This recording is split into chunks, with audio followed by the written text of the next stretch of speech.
Simon Says is a simple game with simple rules. You learn quickly to do what Simon says or you're out of the game. But when Simon is an international gangster and he says smuggle heroin, disobeying his instructions can have fatal consequences.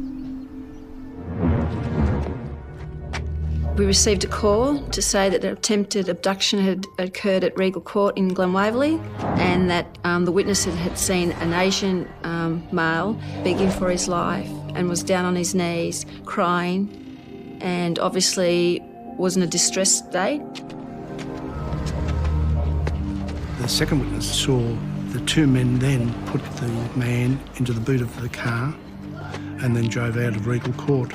Fortunately for the police, the witness was able to record the registration number of the car and those details were passed on to the police.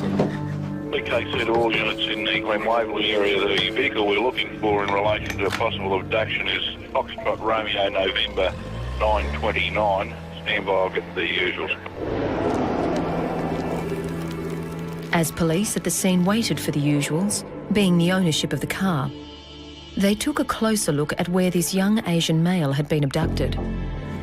Glen Waverley, 7, I've come across a gentleman's coat in the driveway and probably or possibly the address from where the victims come from. I've also found a cap nearby, so I'd definitely say the altercations occurred in the driveway at this address.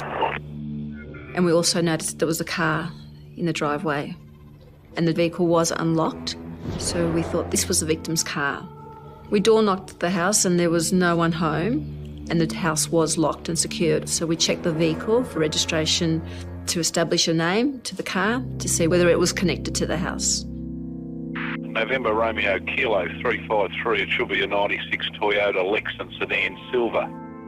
It was the right vehicle, but the registered owner, 22-year-old Leon Tuan, lived elsewhere. 408, could you attend to that address, please? Make some inquiries. When police first went to the registered owner's house of the Lexan, they met Tao, who was Lee's fiancée. The two were expecting their first child and had bought this house. The house where the car was parked was being rented by them while renovations were underway. Tao told police that she and Lee had been awaiting an electrician to come there to give them a quote. When the electrician failed to show up, Lee drove the Lexan back to Regal Court, where he had the phone number for the electrician. Tao said she was concerned that he hadn't come back, that she'd attempted to contact him and was unsuccessful. 408, any suggestions from the young lady as to why this may have occurred? Before I just stand by, she's actually made a phone call to her mother, who she says may have some knowledge of it. She hasn't been able to tell us why. I'll just get back in a sec. Roger. All right, we've got the girlfriend on the phone to the victim's mother, who says she may know something about the reason this bloke's been taken. She refused to discuss the reasons on the phone. So arrangements were made for her to come down to the Glen Waverley police station. Meanwhile, police had discovered the car used in the abduction had been bought at a car yard only 10 days before. It had been sold to an 18-year-old by the name of Hoy. When we went to the address, Mrs. Vang, Hoy's mother, was home. Hoy was at school and he had the car in his possession at the school. We went to the school and spoke to Hoy and he had told us that the car had been stolen 3 days prior. Hoy had not reported the car being stolen to the police. He thought that he would report it after school on this particular day that we were there. As a result, both Hoy and his mother, Mrs. Van, were asked to come to the police station to give statements about the missing car. In another room, police were interviewing the kidnapped victim's mother, Mrs. Ha, and his fiancé.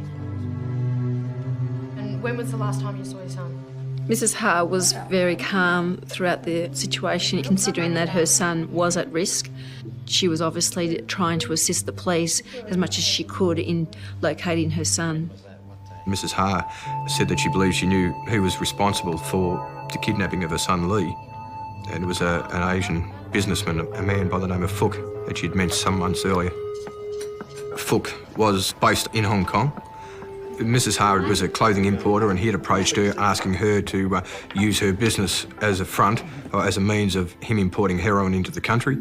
She told Fuchs she didn't want any part of it and she refused to assist him in any way. When Mrs. Ha refused to go into partnership with Fuchs, he then made a demand for $400,000. The demand was made on the basis that he had disclosed to her what his illegal activities were, thereby jeopardising any future importations into Australia. He demanded that Mrs. Ha then pay him that $400,000 by way of restitution. When she refused, over several months there was threats being made by Fuchs that there would be harm fall upon Mrs. Ha's family should she not pay the money. It was apparent that Fuchs' threat had come true. And when police entered the premises he rented, they discovered a clock was ticking. When they went back to the house, they found that the house had been ransacked. But while they're there, they also found a note. She said it was in Lee's handwriting. It was written in Vietnamese. It basically said that he'd gone with Fuchs' people and to tell his mother that she had 72 hours to pay the money that Fuchs was asking for. We know that it's a live ticking bomb. The fuse has been lit and it's up to us to stop that detonation occurring and to find the person alive. 22-year-old Leon Tuan had been kidnapped, seemingly because his mother had refused to import heroin and then refused to pay $400,000 for the privilege of turning the offer down. She was currently in the police station making a call to Hong Kong, to the person who had ordered her son's abduction, Truong Hong Phuc.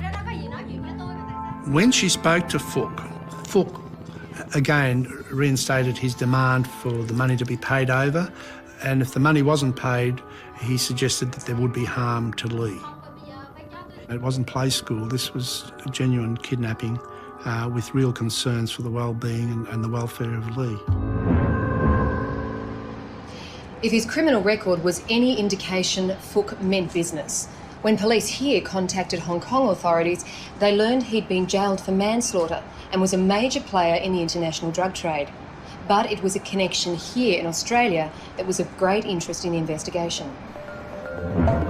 When we spoke to Mrs. Ha about Fuchs and how she first met him, she told police that Fuchs was actually introduced to her through Mrs. Van. Fuchs was actually Mrs. Van's brother. Mrs. Van is the mother of Hoy, the registered owner of the Camry that was used in the kidnapping. Mrs. Van and her son were currently giving statements about the missing car that they told police had been stolen. We were able to identify that some 3 days prior to the kidnapping, the vehicle had been intercepted on the Hume Highway heading towards New South Wales. And it was intercepted by police again in Goulburn for another traffic infringement. The driver was spoken to by police and his details were obtained. The driver was identified as a person by the name of Long, who gave an address in Victoria. We'd made inquiries at the address that he'd given. He wasn't anywhere to be found. So surveillance was placed on his premises and other areas that he was known to frequent. Police were also keeping an eye on Mrs. Van's place. Both had links to the car and in turn to the kidnapping. And Mrs. Van was the sister of the man who had ordered Lee to be taken. Lee was somewhere, and 24 hours had passed. Over the first 48 hours, there would have been something like 6 or 7 phone calls between Mrs. Ha and Fuchs. And on each occasion, the primary objective of the phone call was to attempt to have Fuchs acknowledge that he was involved in the kidnapping in some way and to have some sort of communication with Lee to confirm that he was alive. Fuchs adamantly refused to discuss anything to do with Lee and maintained that the only reason he was contacting Mrs. Ha was that he was owed a debt of $400,000 and that he wanted that money repaid. Police desperately needed to find Lee before the deadline expired. They needed to identify the actual kidnappers and they needed to find Fuchs. Mrs. Ha mentioned on the first night to police that about a month earlier she'd got a fax from Fuchs where it nominated 4 different bank accounts in Hong Kong And they were the bank accounts that he wanted her to put the $400,000 into. As police didn't know where Fook was currently staying, they hoped the details on the fax would provide that information. But it would take time. That evening there was a call made from Mrs Ha to Fook. We asked that Mrs Ha ask for a further extension on the 72-hour deadline. Fook agreed to a 24-hour extension until midday the following day. The time had allowed the Hong Kong authorities to establish the locations of the account holders. Each was put under surveillance, just as the ones in Australia had been. But the extension time had now come and gone, and Fook had made no contact. Then, 2.5 hours later, he called. Fook indicated that the meeting would take place in the vicinity of the Spencer Street railway station the next day. The surveillance people, the special operations group, they were all briefed. The area had to be looked at for the best possible positions for everyone to be put into place. On that next day, Mrs. Ha awaited specific instructions. Mrs. Ha was obviously going through a pretty stressful time, but the way she conducted herself, she was just amazing. She was very strong and seemed fairly composed for what she was faced with. The investigators were then alerted by surveillance officers that 4 men had arrived near the drop-off point. They weren't going about normal business of anyone coming and going from the railway station. They seemed like they were waiting for something to happen. Just their mannerisms and their movements and their appearance, that they were identified pretty quickly. At one stage, one was seen to be making a call on a mobile phone. Simultaneously, Mrs. Ha had just received a phone call. This time the call wasn't from Fook. A different voice told her that she needed to go to a particular area at the Spencer Street station and to expect someone to collect the money. She was told to come alone. If the person that was giving directions to Mrs. Ha in fact was one of the collectors at the railway station, then that person would have intimate knowledge as to the whereabouts of Lee. She was put into a taxi. The taxi was driven by a member of the police force for her safety, obviously, and he was going to take her down to the railway station where the exchange was going to take place.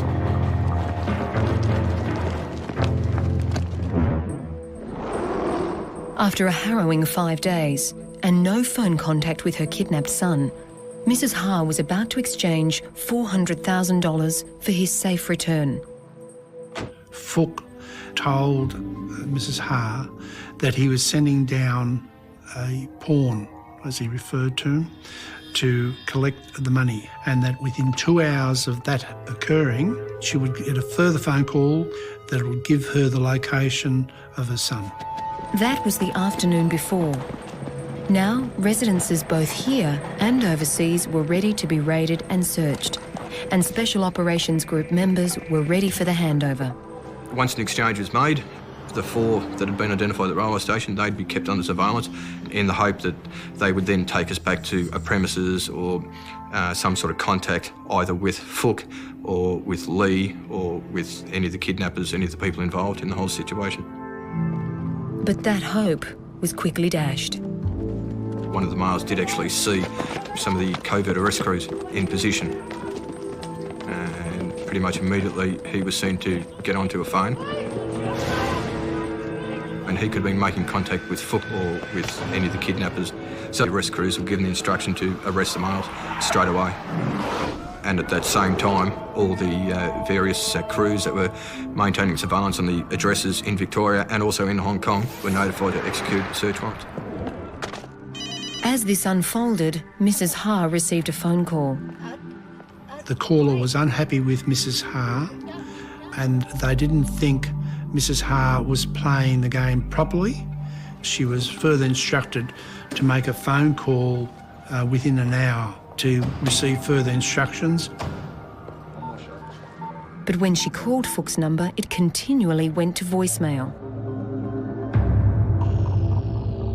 The main priority was Lee's whereabouts and whether the events of that day had any effect on his welfare. At this stage, the police had in custody the 4 men who were now being questioned.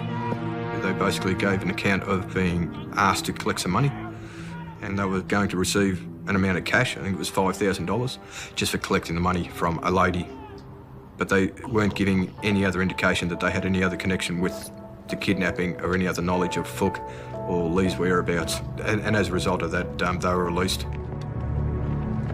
The raids on the houses here in Australia weren't promising either. No evidence, no Lee. But in Hong Kong, where 2 men were arrested, there was a definite link to the kidnapping. In the execution of the search warrants in Hong Kong, we were able to locate the original fax that was forwarded to Mrs. Ha with the demand, plus the fax machine itself. More importantly, there was a suggestion that Fook himself may have been there. There was an address book that contained Mrs. Van's details from Clayton, the mother of Hoy, the registered owner of the Camry that was used in the kidnapping. So there's a few items there that gave a direct link with Fook. Neither police nor the distraught family have heard from the kidnappers for more than 10 days. Detectives now hold grave fears for Tuan Lee's safety. They have principals overseas that have organised and orchestrated the kidnapping. They've obtained the services of local people here in Victoria to carry out the actual kidnapping. In an effort to confirm the safety of Lee and to attempt to secure his release, a media conference was conducted where Tao and Mrs. Ha pleaded for the safe return of their son Lee. The distraught girlfriend and the mother of the kidnapped man are too frightened to show their faces, but pleaded for 22-year-old Tuan Ann Lee's safe return. If you got my fiancé, can you please release him for me? Because I'm pregnant. I'm a young lady and I really need my husband's help. Fighting back tears, Mr. Lee's mother spoke through an interpreter. Please release my son to be back safely with his family. My son is innocent. But the only outcome was the discovery of the car used in the abduction. It was found locked and neatly parked, only streets away from the scene of the crime. The first priority was to get the car out to our forensic science laboratory in the hope that it could shed any sort of evidence, whether it be fingerprints, DNA, samples of the clothing, hair, anything at all from any part of the car. They didn't find anything in the car. One thing they found was traces of some type of powder or cleaning compound, so it was pretty apparent that the car had been pretty thoroughly cleaned before it had been left in Seaford. It was a bit disappointing to find the car in that state, but you'd almost expect that that was going to be the case. Either the car was found in that state or it was found a shell somewhere. We arranged for Hoy to come back in to give us an indication as to what may have been different with the car or may have been missing from the car, and he told us that he believed that there was a P-plate, a floor mat and a street directory missing from the car. And then almost a month to the day after the car had been found, we got a phone call from a member from the homicide squad to say that Lee's body had been found in a drain in Noble Park. The male person was found wearing the clothing that was similar to that worn by Mr. Lee when he was kidnapped, and it was apparent that he had tattoos that were consistent with those that Mr. Lee had. Police divers arrived at the Noble Park drain today, scouring a 2-kilometre stretch near where a man's body was discovered late yesterday. It was partly decomposed. Detectives believe it had been in the drain at least a few days. School children spotted it through an open grate. Search and rescue officers began an arduous line search, carefully combing surrounding grassland for any clue. At the post-mortem, it was established that the cause of death was a single gunshot wound to the head. There was an X-ray of the skull which identified the .22 round inside the skull. Ballistics were able to establish that the firearm was discharged only a short distance from his head, execution style. It was a pretty cold crime with no personal attachment.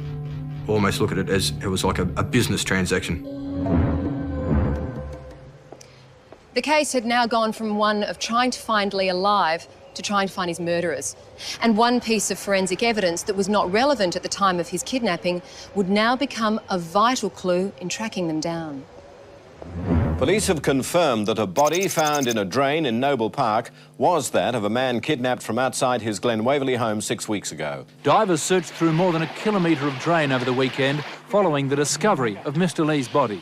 Homicide detectives say the post-mortem results show the body was dumped down this grate into the underground drainage system somewhere between 2 and 6 weeks ago. It certainly was consistent with the time that he'd been kidnapped. He may have only been alive for 2 or 3 days from the kidnapping to when he was put in the drain. 22-year-old Tuan Ann Lee was shot through the head in an execution-style killing. We have a kidnapping that has gone horribly wrong to the extent that after the kidnappers have not had their demands met, they have killed their victim. Once the homicide squad became involved, it was our role to look at all the evidence that was available to see if any person could be incriminated with the kidnapping and the murder. I went back to the photos of the initial crime scene. I identified a Marlborough baseball cap which was located on the footpath of Mr Lee's address. We knew that the cap didn't belong to Lee, and through a process of elimination we were able to determine that it wasn't owned by any of the residents of the court. So we had a strong inference that it had been dropped by the kidnappers. The witnesses that observed the kidnapping had seen Lee struggling with the kidnappers before he was bundled into the boot. There were 2 men beating another man in the stomach, and then a car with the boot open reversed back into the court, and the man that was being hit started crying. He was calling out, "Help, help." It was quite probable that the cap had been knocked off in the struggle and left at the scene by the kidnappers. The fact that the cap was found was important to us because with any baseball cap or cap that's worn, there's obviously could be hair follicles located inside the cap, or sweat can be found on the brim of the cap. That DNA could be matched to the DNA of certain individuals who might be suspected of being involved in the crime. And as a result of examination of the Marlborough cap, 3 separate DNA profiles were identified on the band inside the cap. But those profiles didn't match any on the police database, and detectives hoped another avenue of inquiry would give them a lead. I made contact with the brand manager of Marlborough in Australia. He was able to inform me that the cap was an original Marlborough product and that it could only be obtained as a gift when you purchased 2 cartons of Marlborough cigarettes at duty-free shops at American airports.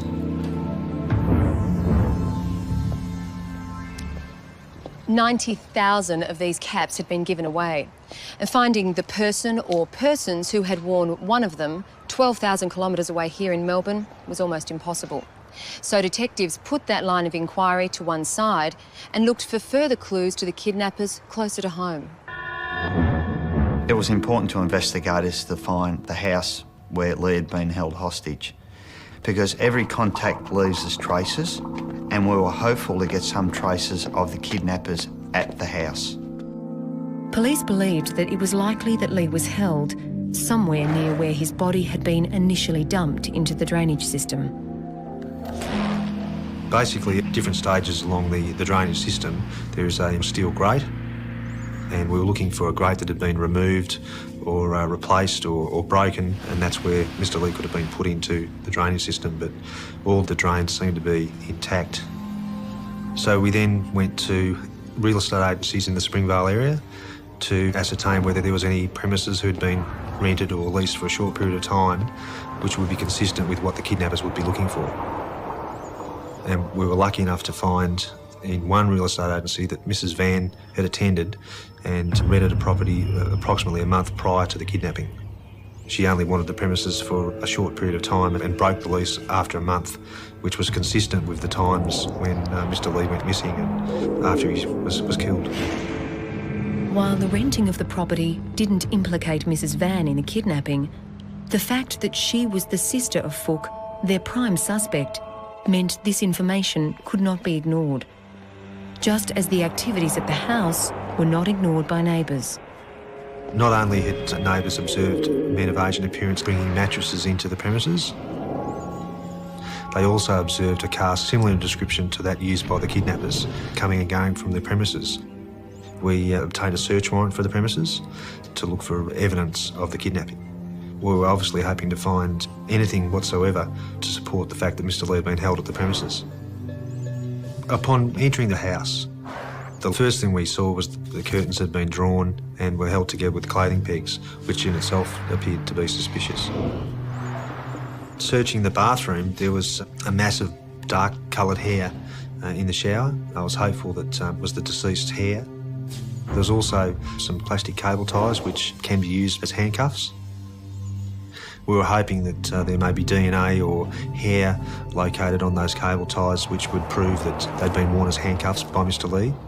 However, those tests proved inconclusive. So too were those done on the hair found in the shower. But in the shower was another item, a discarded cigarette butt. The DNA found extracted from that cigarette butt was consistent with one of the strains of DNA that was located on the cap that was found at Mr Lee's address. So that indicated that whoever had smoked the cigarette potentially may have worn that cap. And there was a street directory, similar to the one reported missing from the car used in the kidnapping. When we searched the street directory, the scene of the kidnapping had been circled by someone. Of all the streets in the street directory to be circled was Regal Court. This suggested to us that we're on the money. The detectives were gathering vital clues, but they still had no killer. But that was about to change. Further forensic evidence was about to bring them face to face with a man known as the Executioner.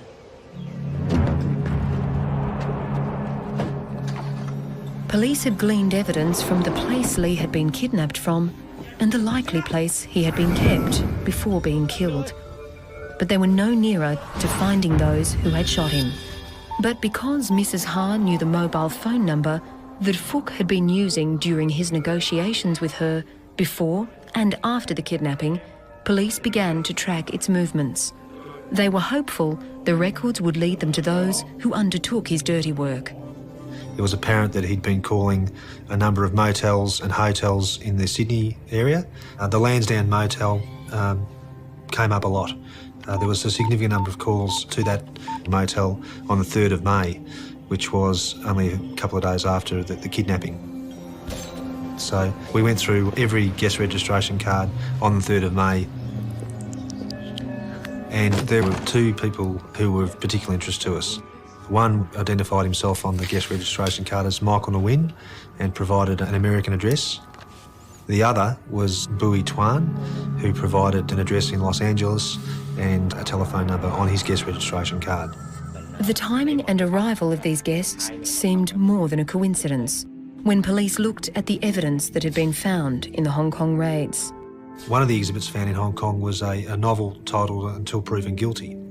When we searched through the pages of the book, we found the telephone number of the Lansdowne Motel, and not only the telephone number, but the number 128 was written next to that number, which in fact was the room number that Bui Tuan was staying in at the Lansdowne Motel. Adjacent to that page was the home telephone number in America for Bui Tuan. What it gave police was fantastic evidence to support our claims that Fook not only knew Bui Tuan, but knew that he was staying in that motel and that particular room at the time directly after the kidnapping. And the fact that the people staying were Vietnamese people who claimed to be from America was very significant to us, because the cap found at the crime scene could only be obtained from duty-free outlets in America, and these two people claimed to be from America. When checks were done on the two, Michael Nguyen and his details were false. Bui Tuan, on the other hand, was who he claimed. Upon identifying that Bui Tuan was a real person, we ascertained that he departed America on the 20th of April and he arrived in Australia 6 days before the kidnapping took place. We then asked the Federal Police member in the States to check all duty-free outlets at Los Angeles International Airport to ascertain whether any purchase of Marlboro cigarettes had been made by our target, Bui Tuan. When you buy any duty-free items in America, you have to produce your passport at the time of the purchase. There was no purchases made by Bui Tuan of cigarettes or any other duty-free items. But on the flight manifest, it was interesting because a purchaser with a Vietnamese name had purchased some cigarettes and a cap. That person was sitting next to Bui Tuan. It seemed more likely to us that the purchaser of the cigarettes and the cap had given Tuan the cap. Interesting to us was the purchaser of the cigarettes, the Vietnamese man, was also the same man that had been caught up in the raids in Hong Kong by the Royal Hong Kong Police. A very, very strong link now to us. Oh, it was one of the turning points in the investigation. It was the first real break we'd had in the whole time that we'd been investigating the case. It really turned the corner for us that we could physically identify one of the kidnappers. At that stage, we knew Fook was involved, but we had no idea who physically was responsible for his kidnapping, and now we had fairly clear evidence that Bui Tuan was more than likely one of the kidnappers involved. To test that theory, Bui Tuan was found in Los Angeles and brought into a sheriff's office over other matters, and a DNA sample was covertly taken. And we were able to use that sample against the sample that we took out of the band of the hat. As a result, we were able to determine that Bui Tuan's DNA was on the band of the cap. The news was encouraging, but extradition proceedings would be kept on hold. Police still didn't know where Fook was, and they needed to discover the true identity of Bui Tuan's travelling companion. We ascertained that Fook had rung the Marco Polo motoring, which is also in Sydney, and it was from there that we identified that Michael Nguyen had stayed there 4 days before the kidnapping. And when he booked into the motel and completed the guest registration card, he wrote down his name, Michael Nguyen, an address from Melbourne, and also that he was with a vehicle, FRN 929, which was the registration number of the car used in the kidnapping. That car and its driver Long had been pulled over for speeding earlier on that same day as it travelled from Melbourne to Sydney. It was fantastic for us because we had not only Long associated with that vehicle, we now had Michael Nguyen positively with that vehicle that was used in the kidnapping 4 days later.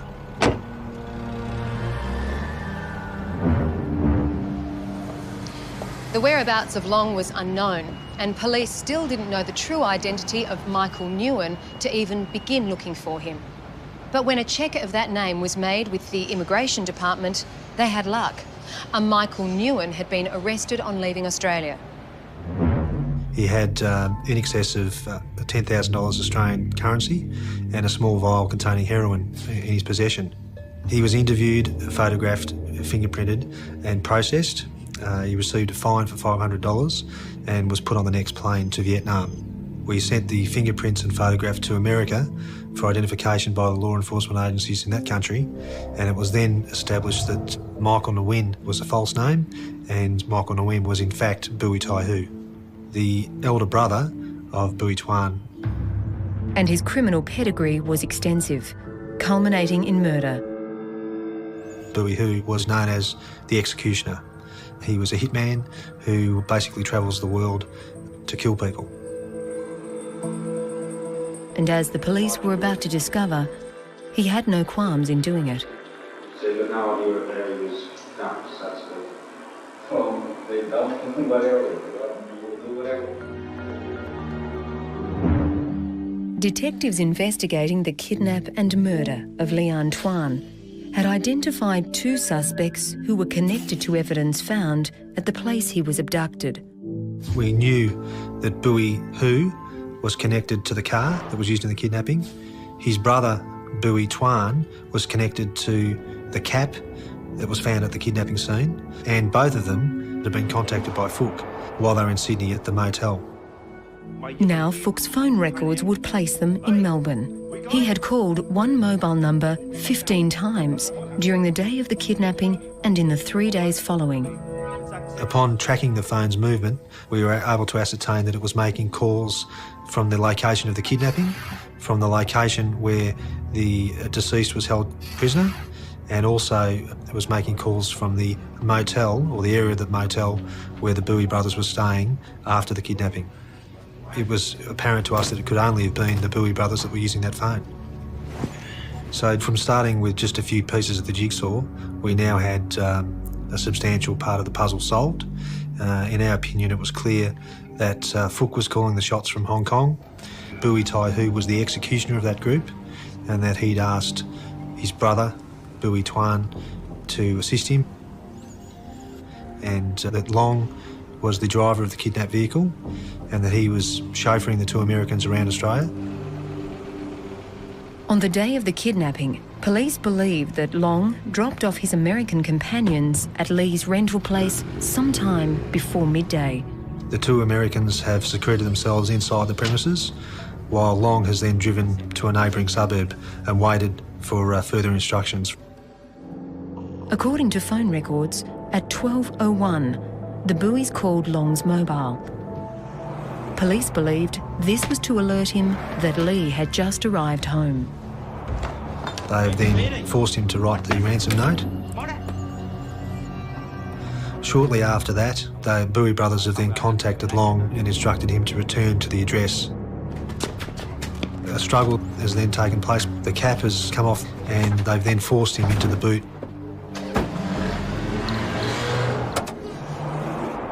We presume that they drove straight to the kidnapping house and there he was held against his will. We believe that 4 days after Mr. Lee was kidnapped, they shot him in the head.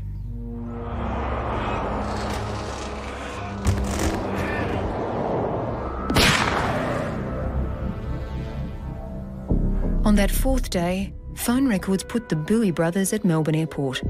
It was 2:25 p.m. and they were about to fly to Sydney. Only 15 minutes later, Fook called Lee's mother. Even though Lee was dead, he was still demanding his money. So we weren't dealing with nice people here. We were dealing with very hardened, calculated criminals who all they're worried about is lining their own pockets. The next day, the handover was scheduled. Fook escaped the raids in Hong Kong, and in the days following, both the Bui brothers and Long left Australia. At this stage, we had sufficient evidence to charge the main players with kidnapping and murder. Then we had even a bigger task of finding where they were. And even though the world's shrinking every day, it's very easy to hide with false passports. It had taken the team over a year to get to this point, and it would be another year before their suspects began to emerge. Bui Hu, the executioner, was found in Vietnam. He himself was facing the firing squad over his involvement in a large-scale drug importation and exportation racket. I flew to Vietnam and I interviewed him for a full day whilst he was on death row. You know, anything whatsoever in relation to kidnapping of Leon? You know, anything about being murdered of Leon? No. Who do you think is responsible for this man's kidnapping and murder? You all there? Over there meaning Melbourne? In Melbourne. And were these people working on behalf of them? They were paid by us. They were paid by who? Is that what you're saying? Yes. I put it to you that you were part of an international pyramid syndicate controlled by Cook. He instructed you to travel to Australia in company with your brother, who was being Kwan. No. And I put it to you that when Leon Tung has returned home, you go there, assaulted him, put him in the boot of the car, and then travelled to Glendale Road and Springvale. There this man was held captive for a number of days, prior to you killing him with a .22 firearm. Really? And then travelled to Sydney to escape the police. Sounds really interesting. Do you know what happened to the boy after he was killed? No. Have you read the papers? I couldn't hear it. So you got no idea of how he was dumped, so to speak? Well, they dumped him, whatever. You will do whatever.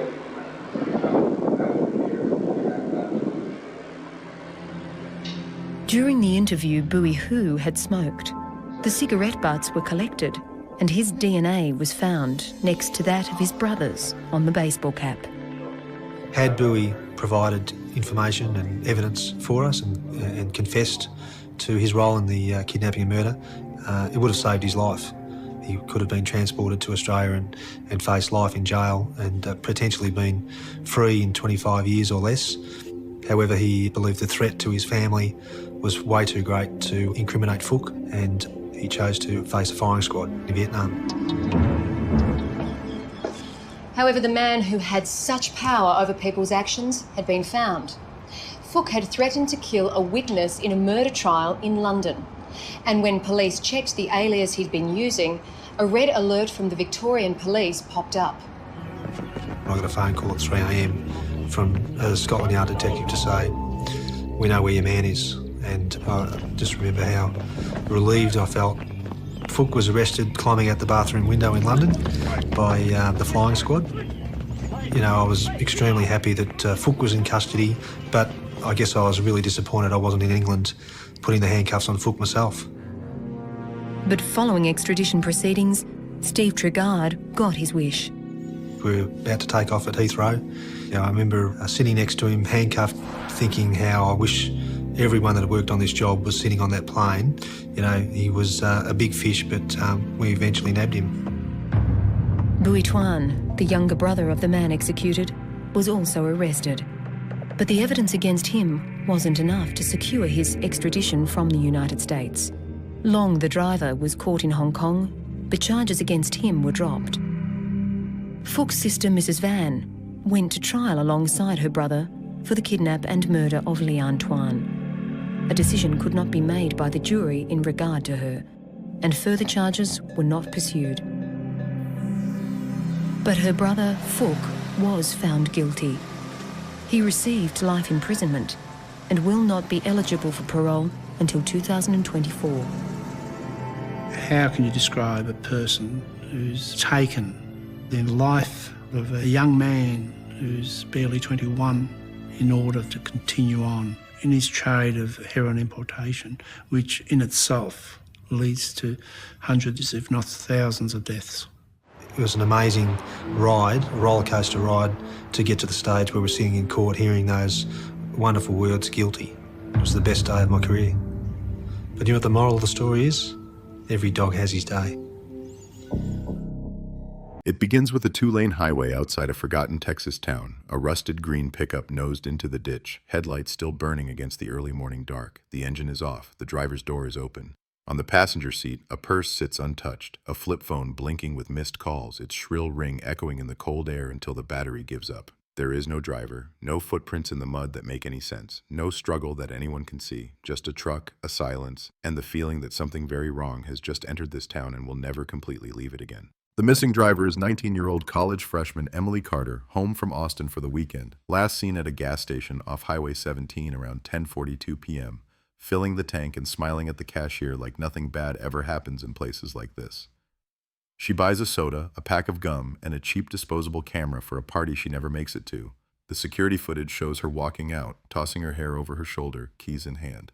Behind her, a man in a dark baseball cap steps up to the counter, keeps his head down, never looks at the camera, pays cash, and disappears into the night. When deputies arrive at the truck at 4:12 a.m., they expect a drunk driver wandering the fields, an argument gone sideways, something messy but simple. Instead, they get a pristine scene that feels almost staged. The keys are gone. Emily's wallet is still in the purse, cash untouched. Her phone has dialed the same number over and over again, Mom. But none of the calls connected. There's a smear of something dark on the driver's side door, wiped once, as if someone changed their mind halfway through cleaning it away. By sunrise, the first patrol car has become 3, then 5. Yellow tape flutters uselessly in the mild South Texas wind. A local news van pulls onto the shoulder, its mast rising like an antenna sniffing for fear. Possible abduction, they say. Young woman missing. They show the photo her mother gave them, Emily at graduation, blue gown, wide smile, eyes bright with plans that do not include vanishing from a country road in the middle of the night.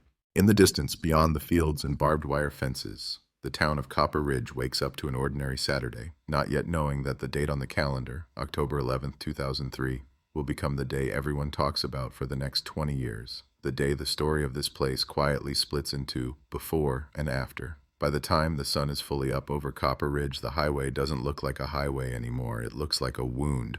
Patrol cars line the shoulder with their light bars still flashing, painting the pale grass in red and blue pulses. Crime scene tape flutters in lazy arcs, stretched from fence post to fence post, cordoning off a rusted green pickup that suddenly feels less like a vehicle and more like a crime scene exhibit waiting for a courtroom. The deputies move slower now, more careful, as if the ground itself might be hiding something it doesn't want to give up. A photographer circles the truck, camera shutter clicking in a steady, mechanical rhythm.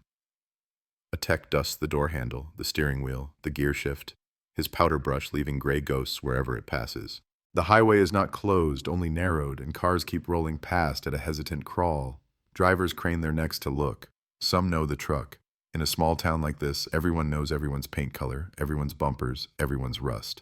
A woman on her way to work recognizes it and feels the air slam out of her lungs. "That's Emily's," she whispers to no one, to herself, already reaching for her phone. At the Carter house, the ring of that phone lands like an alarm that never should have gone off. Emily's mother stands in the kitchen, barefoot, coffee untouched on the counter. She answers, listens, and for a moment nothing about her moves, not her eyes, not her mouth, not even the hand holding the phone. Then her knees just fold. Her husband is there before she hits the floor, grabbing her, asking, what, even though something in him already knows. The words spill in fragments, truck, highway, empty. There are few phrases in a parent's vocabulary as terrifying as "we found her car." It comes loaded, heavy, like a headline you never wanted to read with your own name in it. When they reach the scene, escorted by a deputy, the crime tape is already up, already saying, "This is ours now, not yours." A uniform tries gently to keep them back, but a mother's grief doesn't respect perimeters. Emily's mom pushes forward, clutching the tape in both hands, staring at the truck as if she can will her daughter to materialize in the driver's seat, rolling her eyes at this overreaction. "Where is she?" her mother demands, voice high and raw. "Where's my girl?" Detective Mark Hollis steps in, hat in his hands, lines at the corners of his eyes deeper than they were yesterday. "Ma'am," he says, "we don't know yet. We're looking. We're doing everything we can." The phrase is true and useless. He walks them through what they have, careful, measured, all the while knowing that what they have is essentially nothing. No skid marks, no broken glass, no obvious sign of a fight.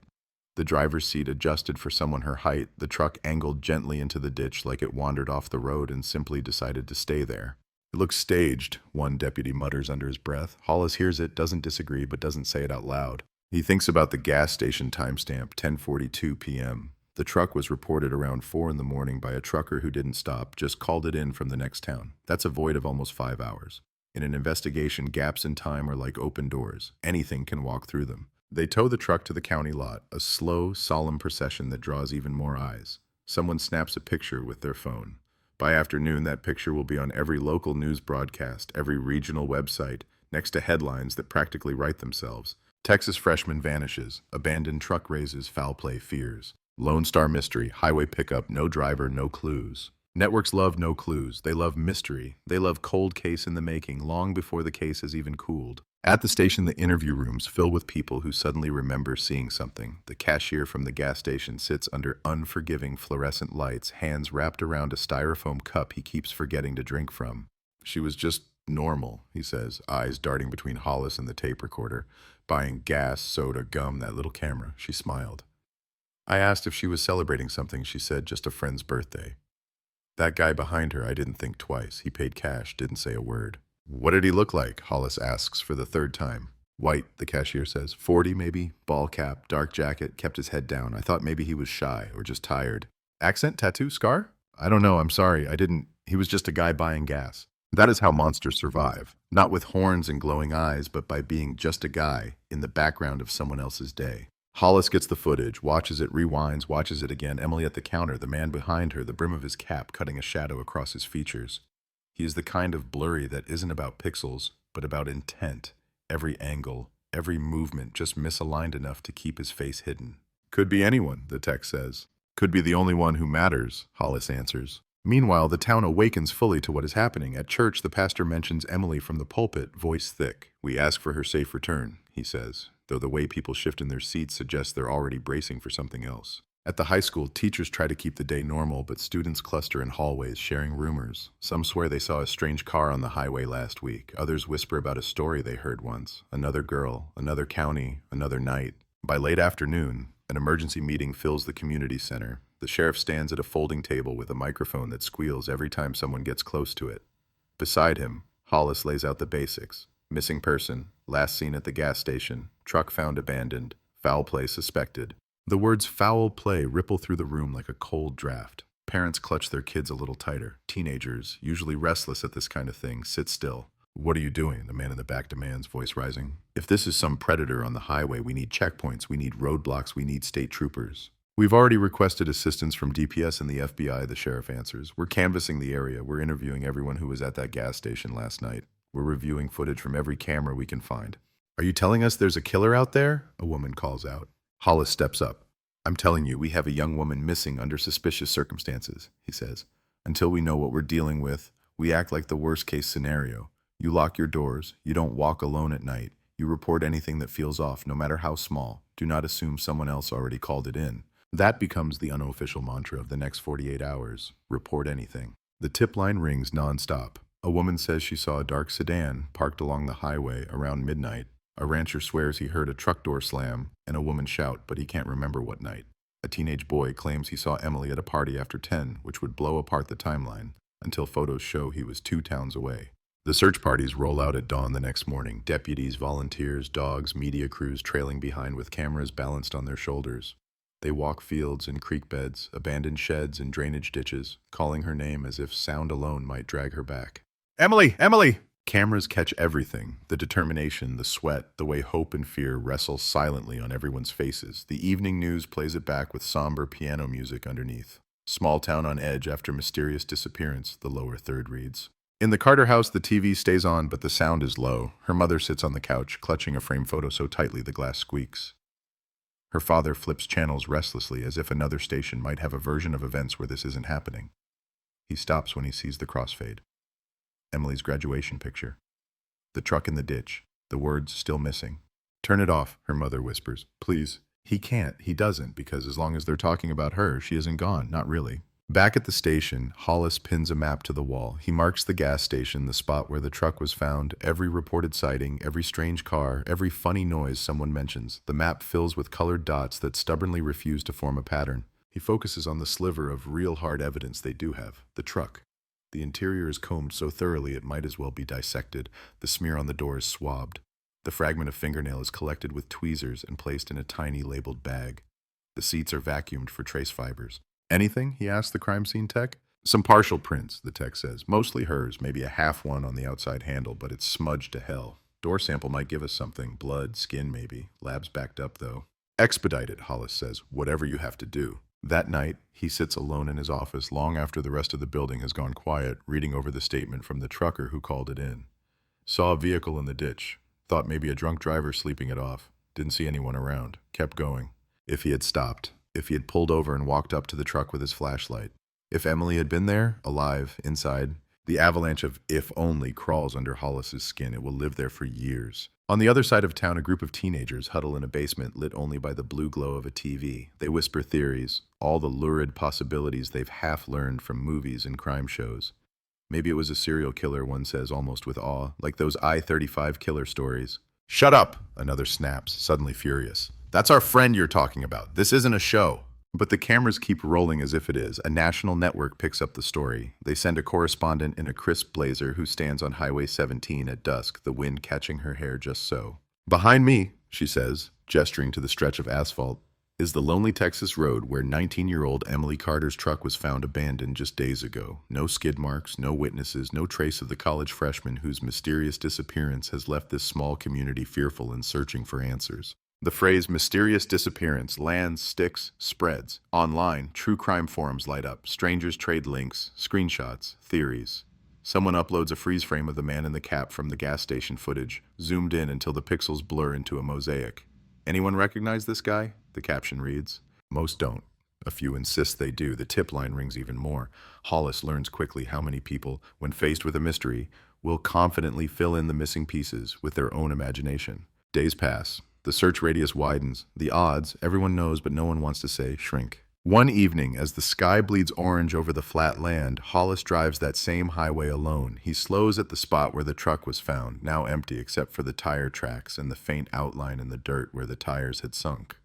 Someone has left flowers on the roadside, daisies already wilting. He pulls over, steps out, listening to the sound of cars passing like distant surf. The air smells of dust and gasoline and something sharper underneath, fear baked into the soil. Headlights sweep over him as a pickup passes, and for a second the scene becomes a ghost of itself. An empty road, an open door, a choice made in the dark that no one else saw. "Where did you go?" he murmurs into the wind, as if the question might hang long enough for the night to answer. Back in town, porch lights flick on earlier than usual. Parents triple-check locks. Dogs bark at nothing and make everyone jump. The local paper runs a stark front-page headline the next morning. Day 4, no sign of Emily. Below it, in smaller print, another line. Cold fear settles over Copper Ridge. No one uses the phrase cold case yet. It feels like a curse, a label that, once spoken, might make it true. For now, it's just a missing girl, a truck in a ditch, and a town holding its breath, waiting for a call that will either bring her home or shatter them for good. In the lab, a small vial sits under humming fluorescent lights, holding the swab from the truck's door, the fragment of a broken nail. It looks like nothing. It looks like less than nothing. But inside it, silently, microscopic clues cling to fibers and cells, waiting for a machine to read them. Nobody in Copper Ridge knows it yet, but that tiny, overlooked piece of the story will outlive almost every rumor, every false lead, every sleepless night. It will travel through years and technology and doubt, carrying with it the faint, stubborn imprint of a stranger's touch. For now, though, all anyone can see is the empty space where Emily should be, and the growing shadow of a mystery that feels like it's only just beginning.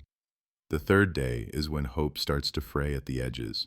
Not break, no one will admit that yet, but the bright, frantic urgency of the first 48 hours gives way to something rawer, more exhausted, more dangerous. People stop talking about when she comes home and start saying if under their breath, then correcting themselves like they've broken some rule.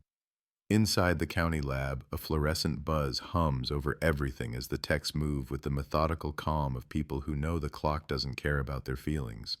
The swab from the door, the smear of something that might be blood or might be engine grime, goes into a machine that looks more like a piece of hospital equipment than a key to the truth. The broken fingernail fragment is photographed, measured, sealed. There is no glamour here, no TV-style montage. Just plastic, labels, and the quiet whir of a centrifuge. In a corner office, a fax machine spits out a sheet from DPS, then another from the FBI liaison. Both contain the same polite emptiness.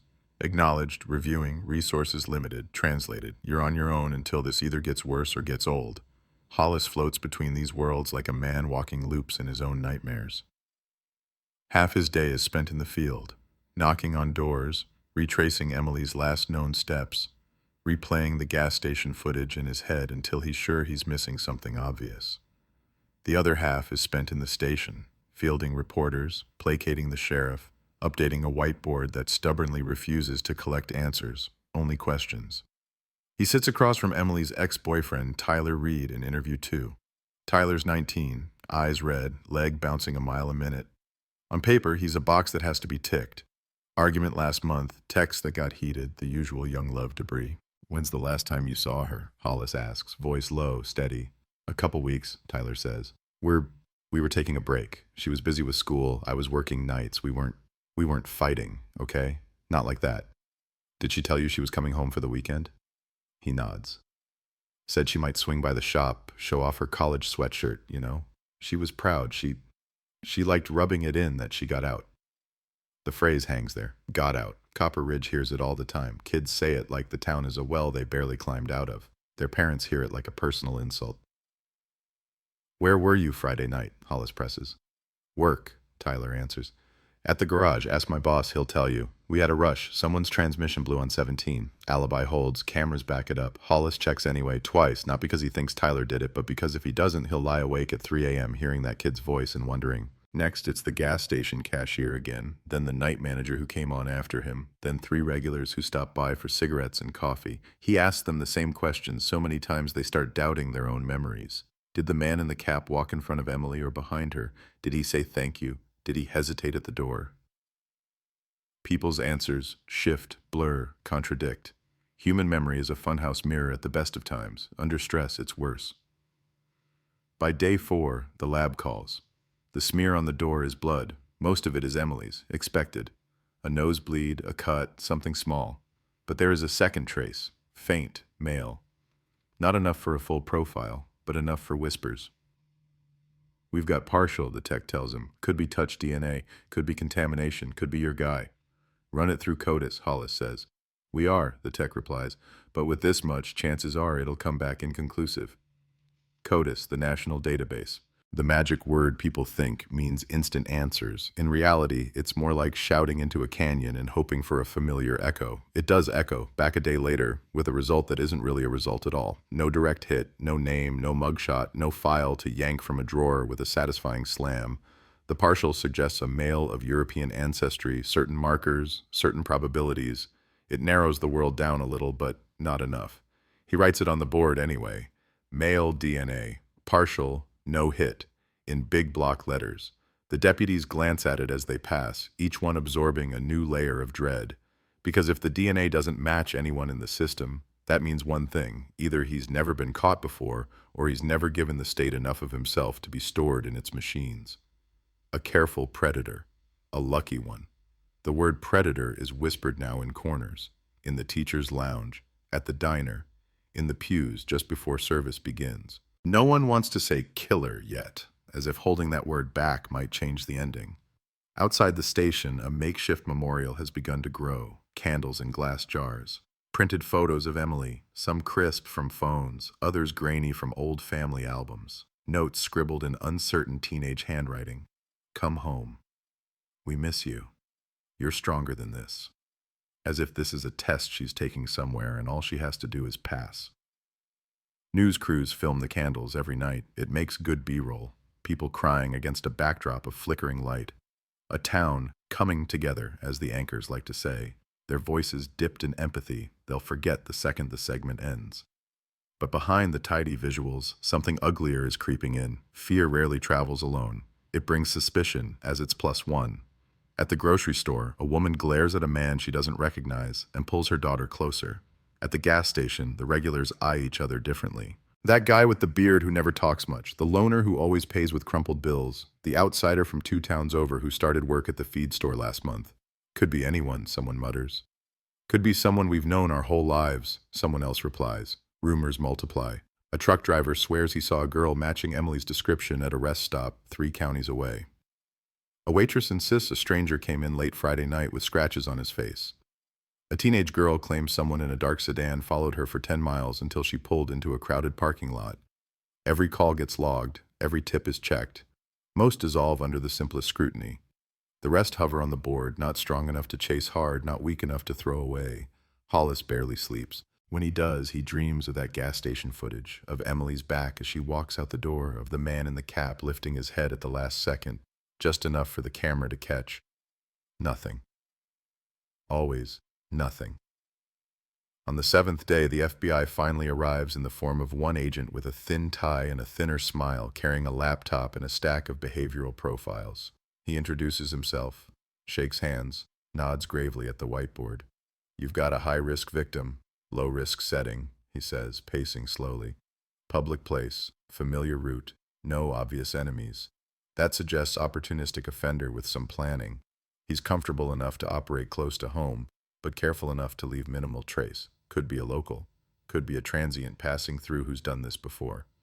So, everyone, a deputy says dryly. Until he does it again, the agent replies, extending the chart on the table. You're looking at a needle in a haystack of haystacks. It's not the pep talk anyone wanted, but it's honest. At the Carter house, days blur. The casserole dishes stop coming as often. The visitors thin out. People are kind in that awkward way that says they don't know what else to offer besides their presence, and even that starts to falter as the horror shifts from breaking news to tragic background hum. Emily's mother refuses to close her daughter's bedroom door. She'll be back, she says, when someone suggests it might help her sleep. She'll need her room. But she does start doing one thing she never used to do. She writes. Late at night, at the kitchen table, she fills spiral notebooks with letters. Dear M, each one begins, like her daughter is away at some far-off college, just out of reach of phones and email. She writes about the weather, about the people who came by, about the detective with the tired eyes who promises he won't stop looking. She leaves the notebook stacked neatly by the fruit bowl as if they're waiting for a stamp. Her husband finds them one afternoon when she's in the shower. He reads a few lines, his lips pressed tight, then closes them and puts them back exactly where he found them, spine edges lined up. Some things are too sacred to touch. On day 10, they drain a pond. A tip from a hunter. a rumor about flashlights by the water, a hunch. The sheriff's trucks ring the bank while pumps churn, sucking out muddy water in a slow, grim ritual. The cameras love it. Men in waders, ropes, the possibility of something terrible rising from the depths. Nothing rises, a rusted shopping cart, a bicycle frame, bottles, no body, no clothes, no phone. Every nothing is still something, the FBI agent says afterwards, trying to frame it as progress. It's one less place she can be. For the volunteers who stood sweating in the sun all day, though, it feels like just another bite taken out of their hope. Days stretch into 2 weeks, 2 weeks into 3. Posters fade under the Texas sun. The candles at the memorial get knocked over by the wind and replaced, then stop being replaced as often. Life, ugly and relentless, insists on going on. The sheriff schedules another town meeting. This one is smaller, less yelling, more silence. He stands at the same folding table, hands gripping the edge, and gives the same update he gave last time with a few new nouns and verbs swapped in. We continue to follow leads. We're working with federal partners. We appreciate your vigilance. From the second row, an older man in a worn denim jacket raises his hand. Be straight with us, Sheriff, he says. Is this case going cold? The room holds its breath. Hollis waits to hear what his boss will say, but the sheriff glances at him instead, a silent baton pass. So Hollis steps up, the weight of every eye in the room pulling at his shoulders. No, he says, and part of him believes it, or needs to believe it. We don't call it that. Not while there's still work to do. Not while there's still a chance. But the word has been spoken now. Cold. It hangs over the town hall, clings to the walls, rides home in pickup trucks and minivans. That night, one of the local stations runs a segment with a graphic that makes Hollis want to throw something at the screen. Cold case in Copper Ridge? The question mark is small, almost decorative. The phrase cold case is not.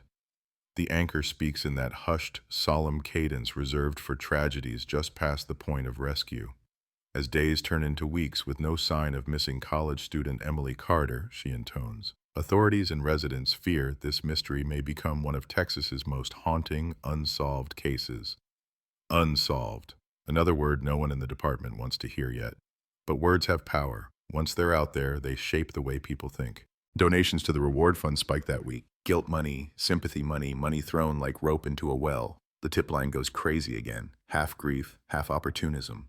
Scammers pop up claiming to be psychics with visions they'll share for a fee. A man calls saying he'll reveal Emily's location if they wire him $10,000 up front. Run him, Hollis tells the tech. Of course, the man is calling from out of state, with a burner, a history of similar cons tagged by other departments. Buzzards, one deputy mutters after they hang up, circling the story. The FBI agent leaves after 3 weeks, reassigned to something newer, louder, more solvable. Call if anything develops, he says, and he means it, but his eyes also say, don't.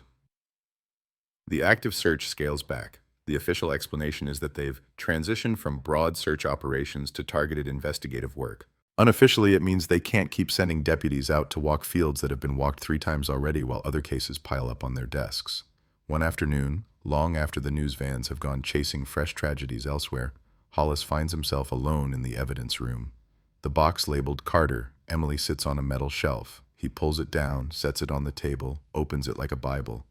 Inside, photos, reports, a copy of the gas station footage on a thumb drive, printed maps, the lab report on the partial DNA, the fingernail photo, glossy, clinical, pinned to a page with a paper clip. He runs his finger down the lab summary. Partial male profile, no CODIS match, insufficient for identification at this time. At this time, he repeats under his breath. 2 useless words that feel like a crack in a wall. Maybe it will widen someday, maybe it won't. He closes the box, writes the date on the side in black marker, and puts it back on the shelf. It lands with a dull thud that sounds to him like something being buried alive. Outside, the town resumes the strange, guilty act of living. Kids go to football practice. The diner opens at 6, serves coffee and pie. The gas station installs a new security camera with better resolution. The cashier still looks at the door every time the bell rings, half expecting Emily to walk in, half expecting the man in the cap to reappear. Neither does. Some nights, when the wind dies and the highway is just a thin white line under a vast, indifferent sky, it feels like nothing ever happened at all. No truck in the ditch, no lights flashing, no search parties fanning out with flashlights in hope. But then you pass mile marker 23 and you see the small white cross by the roadside and the flowers that keep appearing there even when the cameras are gone. You remember, the case is not officially cold yet. The forms don't say it. The sheriff won't say it. Hollis refuses to say it. But in living rooms and laundromats and late-night whispers on porches, the phrase has already taken root. That girl who vanished back in 03, that unsolved thing on 17, that cold case, a label settling like frost over a story that isn't finished, over a town that still, stubbornly, leaves its porch lights on, just in case. The official word doesn't come with sirens or speeches. It comes quietly, in an internal memo stamped with a date and a code, dropped in an inbox like any other piece of paper. Reclassified, active investigation, cold case. A small adjustment in a computer system, a new label in the database. On paper, it's just an update. In reality, it's a surrender written in bureaucracy's calm, bloodless language. Hollis stares at the notification on his monitor longer than he should, the cursor blinking patiently at the end of the sentence as if asking him to argue. He doesn't, not out loud. He clicks acknowledge, because those are the rules. But when he walks down the dim hallway to the evidence room and looks at the box with Emily Carter written on the side, he feels something sour twist in his chest. Cold case. The term sounds clinical, like something you could seal and stack and not think about again. But the temperature in that room doesn't change, the past doesn't shiver. The photos inside the box don't frost over. The word cold only really exists in the minds of people who still have the luxury of moving on to warmer things. Emily's parents don't get a memo, they get a visit. Hollis sits at their kitchen table, hat in his hands, coffee untouched in front of him. The late afternoon light slants through the window, throwing long bars across the table like invisible jail cells. "We're not stopping," he says first, before they can latch on to the wrong part. "I want you to hear that from me. We're not closing it. We're just shifting how it's handled. It'll be managed by a different unit. Fewer active searches. More periodic review." He hates how rehearsed it sounds, how much like the script he swore he wouldn't use. Her father watches him with eyes that look like they've aged 10 years in a handful of months. "So what does that mean, detective?" he asks, voice flat. "Plain language, no department talk." Hollis meets his gaze. "It means it's been long enough without leads that they can't justify dedicating full-time manpower to it anymore," he says quietly. "It means most days there'll be other cases on the front burner, but it does not mean we forget her. It does not mean we stop." Emily's mother lets out a small, humorless laugh. "You don't have to qualify it," she says, eyes glistening but fierce. "You can say it. It's going cold." He doesn't deny it, and that, more than any memo, makes it real. Word spreads in Copper Ridge without needing the news. This isn't a headline kind of update. It's a muttered comment at the post office, a quiet aside at the pharmacy. They've made it a cold case now. They're not looking like they used to. They'll never find that poor girl.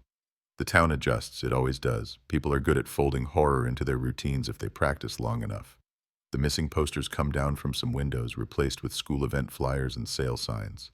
The memorial at the station shrinks, candles burn to stubs that no one replaces. But the cross at mile marker 23 stays. It weathers, it leans, it gathers dust and pollen and dead moth wings. And still, someone comes, every few days, to tuck fresh flowers into the dry grass at its base. The case moves, physically too. A new shelving system is installed in the evidence room. The older boxes shifted to the back, the newer ones sliding into their places like eager younger siblings. The Carter box is relocated from eye level to a row you have to stretch or stoop to reach. "Just reorganizing," the clerk says, apologetic, when Hollis notices. "Alphabetical. Chronological, you know." He does know, that's the problem. At the station, new crimes demand their share of oxygen. A rash of break-ins, a domestic that turned bad, a meth lab discovered out past the old grain silos. Each one comes with its own stack of paperwork, its own victims, its own urgency. "You look like a ghost, Mark," the sheriff tells him one evening as he stands staring at the whiteboard that still has Emily Carter written in the top corner, now crowded by other names below it. "You gotta pace yourself. You can't live inside one case forever." "Someone is," Hollis replies. "Whoever took her, he's living inside it just fine." That shuts the sheriff up, but only for a moment. "We do what we can," he says finally. After that, the world does what it wants. The FBI agent is gone, the federal resources redirected to fresher tragedies. The case file has a new cover sheet now, cold case unit, periodic review. Every 6 months, someone is supposed to pull it out, flip through, see if anything new has surfaced that could plug into the old bones. More often than not, periodic review is a 30-minute skim, a quick check for any new hits in databases, a note added, no new leads at this time. At this time. It's written so often it might as well be part of the letterhead, but for Hollis, the review never really becomes periodic. It's constant, quiet, threaded through the rest of his life like a stubborn splinter under the skin. He'll be working a burglary and suddenly find himself wondering if the suspect owns a dark sedan. He'll drive past the gas station and see not the bright new LED sign, but the grainy black and white of that old footage playing on a loop in his mind. At home, his wife finds printouts of the family tree of license plates still on the table, notes scribbled in the margins. "You're going to drown in this thing," she tells him gently. "You can't fix what time has already taken." He doesn't answer. How do you say that time hasn't taken it? Someone has, and that person is still out there counting on everyone thinking it's just gone. On the first anniversary of Emily's disappearance, the local paper runs a front-page story. 1 year without answers. There's a photo of the Carters on their porch, holding a framed graduation picture between them. They look smaller somehow, as if grief has compacted them. Inside, the article recaps the case. The gas station, the truck, the blood, the partial DNA. It quotes Hollis. "We continue to follow all leads." It quotes the sheriff. "We will never give up hope." At the end, it quotes Emily's mother, her words simple and sharp enough to cut. "I just want to know what happened to my daughter," she says. "I wake up every day and think maybe today will be the day someone tells the truth. And I go to bed every night with the same silence." The sound of that silence settles over Copper Ridge like a second atmosphere. In the years that follow, the case shifts from immediate horror to local legend. Kids who were in middle school when it happened graduate high school having grown up in its shadow. New residents move in, hear the story in bits and pieces. That highway, that's where that girl vanished, the one they never found. Teenagers dare each other to park near mile marker 23 at midnight to turn off their headlights and wait. They whisper that if you listen hard enough, you can hear knocking on your car door. That if you look in the rearview mirror, you'll see a girl in a graduation gown standing on the roadside. They know it's a joke. Mostly. But even jokes are a way of handling fear that's too big to look at directly. In the sheriff's office, the roster changes. Deputies retire. New ones are sworn in. The old-timers tell the rookies the story like a cautionary tale. That's the one that keeps you humble, they say. The one that reminds you not everything wraps up by the next shift. When newer detectives complain about paperwork or complain that a suspect lawyered up, someone inevitably nods toward the shelf where the cold cases live. Could be worse, they say. You could be stuck with one of those. Stuck. As if the unsolved are burdens, not responsibilities. As if they're inconvenient ghosts cluttering up clean spreadsheets. Every few years, the case flares back to life in the public eye. A regional news station runs a Cold Cases of Texas special and features Emily's story.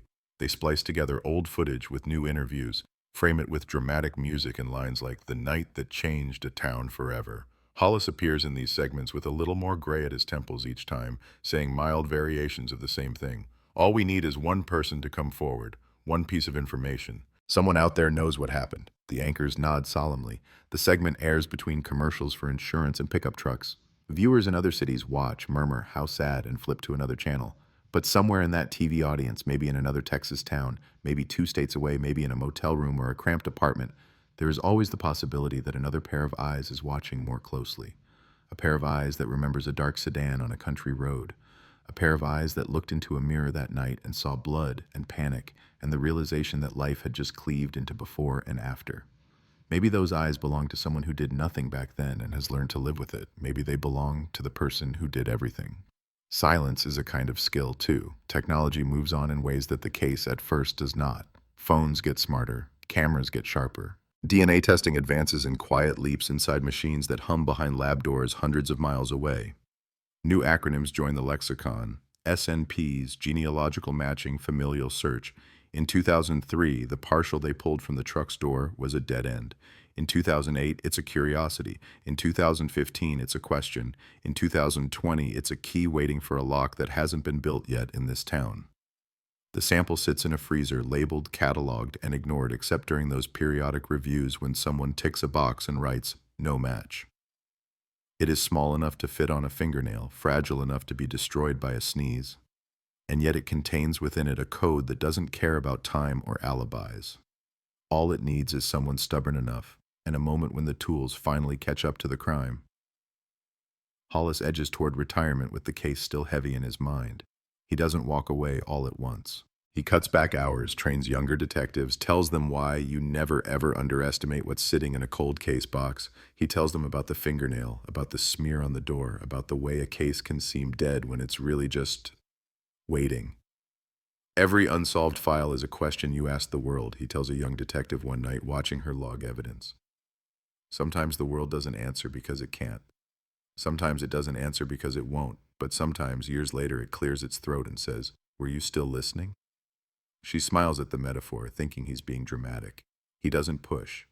Time will do the teaching. In the Carter house, the notebooks of letters grow into a stack that threatens to topple. Dear M, page after page, year after year, holidays, birthdays, ordinary Tuesdays where nothing specific happened except that her mother woke up and her daughter was still gone. Some letters plead, some rage. Some just describe the day, the weather, the neighbors, the new coffee shop on Main, the way the pastor's voice caught when he mentioned Emily's name on the anniversary service. Her father repairs things now. It's what he does to stay sane. Hinges, loose floorboards, the porch railing. He fixes what he can because the one thing that's broken beyond his reach sits like a clean white space in every room. On the 20th anniversary, the town holds a vigil. Not a big one, not like the first year. Those who come are the ones who were there when it happened, and the kids who grew up on the ghost story and decided it was time to see the real faces behind it. They gather by the cross on Highway 17 at dusk. The air is soft, the sky streaked in pink and purple. Cars whoosh past on the road, some slowing when they see the cluster of people holding candles by the ditch. A local reporter films it on a small camera, her voice a quiet narration.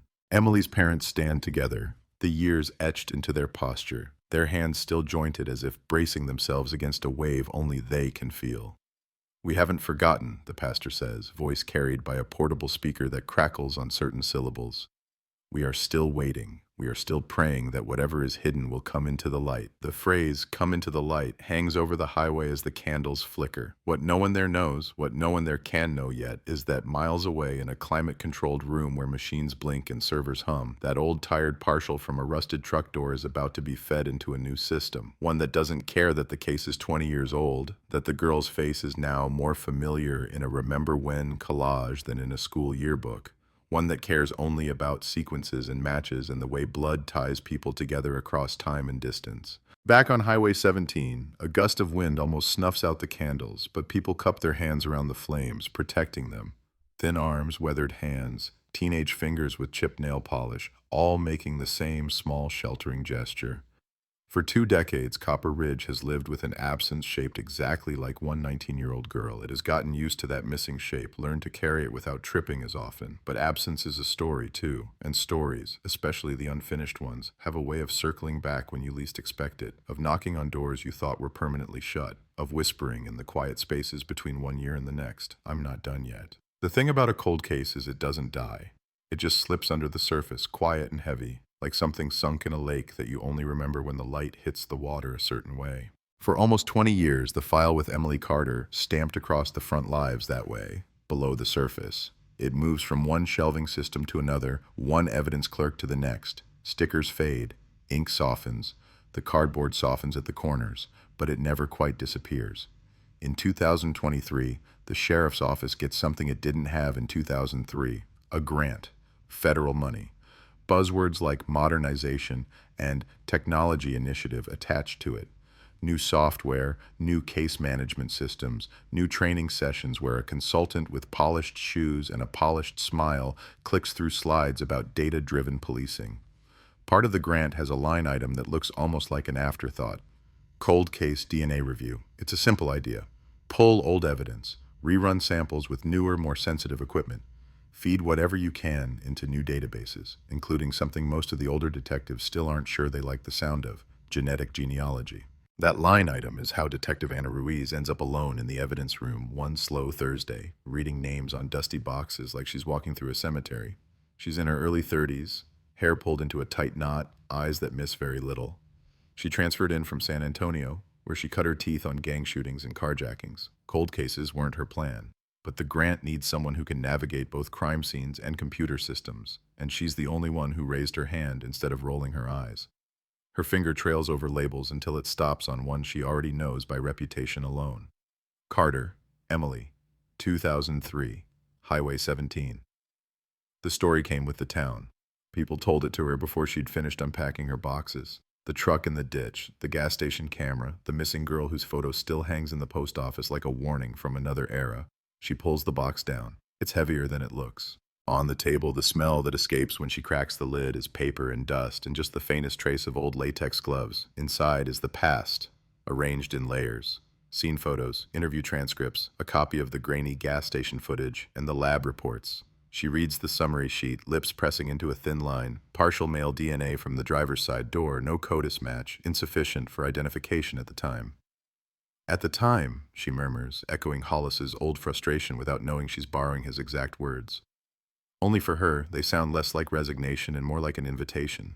Because the time has changed, the machines are better now, the databases are bigger, and the bleeding edge of forensic science has discovered a new trick, treating DNA not just as a fingerprint, but as a family tree. She takes the evidence out carefully, each bag still sealed, each label still legible under a thin film of age, the swab from the door. The tiny fragment from the nail, the freezer log shows the samples have been kept cold, stable, waiting. "Let's see what you've been hiding," she says under her breath, and signs them out for reanalysis. In the lab, the techs are younger than the case itself. They grew up with crime shows that turned science into spectacle, but their real work is quieter. They wear masks, gloves, double-check barcodes. The old sample is handled like something both precious and fragile. The extraction process is delicate. There isn't much material left to work with. "Not a lot here," one tech says, squinting at the pipette. "But if we're lucky," luck, in a murder investigation, is a dirty word, but they say it anyway. Days pass. Anna works other files during the day, burglaries, assaults, a fraud ring, but every time her phone buzzes, some small part of her hopes it's the lab. It never is. Until it is. She's at her desk, sorting through arrest reports when the extension number flashes on her screen. "Ruiz," she answers. "We got something," the lab tech says. "No preamble. The best calls never waste words. We squeezed out a more complete profile from your cold case sample. It's still a bit degraded, but it's enough for SNP analysis." "Enough for genealogy?" Anna asks, already sitting up straighter. "Yeah," the tech replies. "We can send it out to the partner lab. They'll do the family tree magic. But I'm telling you now, what we've got is solid. If there's a relative in those databases, they'll find them." Her heart kicks once, hard. "Do it," she says. "Today." The sample, or rather the digital representation of it, a long code-like string of letters that doesn't care about time or grief, is sent to a specialized lab that works with law enforcement on the quiet. The public thinks of DNA as a simple yes or no match, but genealogical work is different. It hunts for cousins, distant aunts, grandfathers never known. It looks not for the suspect himself, but for people who share parts of his genetic code, the way family members share pieces of a face.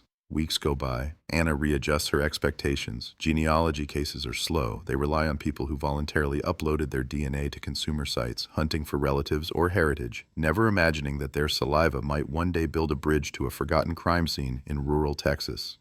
Then, on a Monday afternoon, heavy with gray clouds, the email arrives.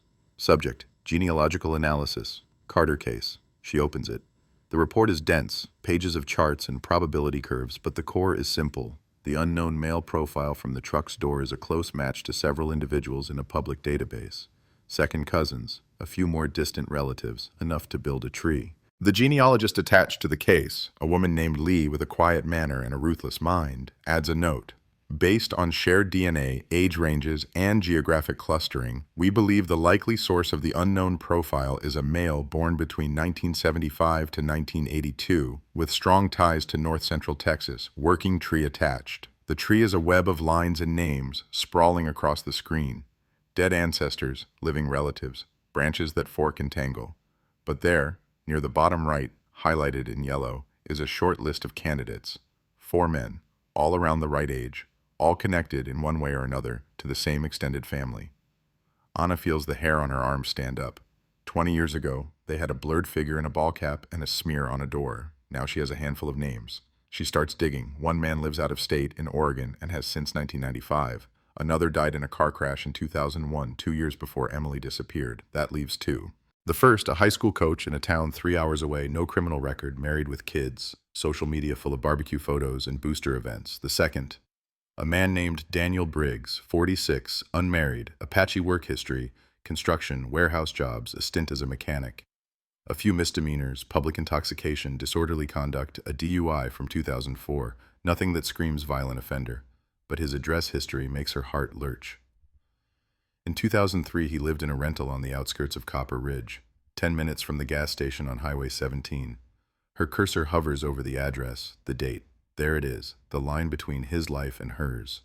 She pulls his old driver's license photo from the DMV records. The image that pops up is low-res, tinted that sickly green all license photos have. But it's enough. Narrow face, thin mouth, a cap pulled low over his hair. She drags the file to the corner of her screen and opens the gas station still from the case folder side by side. 2 time-stamped moments, 2 decades apart, staring at each other through a thin line of pixels. In one, the man is a blurry profile behind a 19-year-old girl who doesn't know she's walking into a nightmare. In the other, he stares straight into the camera, unaware that it's capturing something that will betray him years later. Her lungs feel tight. It's not proof, not yet, but it's enough to move. She takes it to her lieutenant, then the sheriff, then the DA. Each one travels the same arc: skepticism, interest, a sharp intake of breath when the address history comes up. "This is still circumstantial," the DA says, framing his glasses with thumb and forefinger. "We can't arrest a man because his cousin spat in a tube and he happened to live near the crime scene 20 years ago." "I'm not asking for an arrest," Anna replies. "Not yet.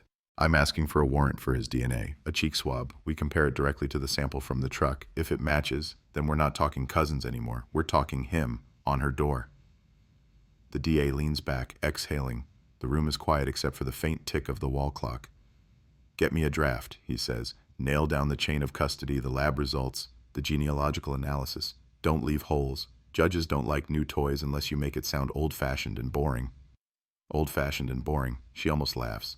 There's nothing boring about asking science to reach 20 years backward and point. The warrant is signed 3 days later. The plan is simple. Keep it quiet. No leaks. No cameras. A small team drives out to the town where Briggs lives now, another anonymous Texas place with a main street and a diner and 100 people who'd say, "Dan, really? He seemed normal enough." They find his address, a modest 1-story house with a patchy lawn and a truck in the driveway. Not a dark sedan anymore. Time changes a lot of things. Anna stands on the front step, another detective beside her, uniforms waiting back at the curb. Her knuckles hover over the door, and for a second she thinks of Emily leaving the gas station, stepping into the night with no idea someone was behind her. Then she knocks. The door opens after a moment. The man standing there is older than his DMV photo, lines carved deeper around his mouth, shoulders a little hunched.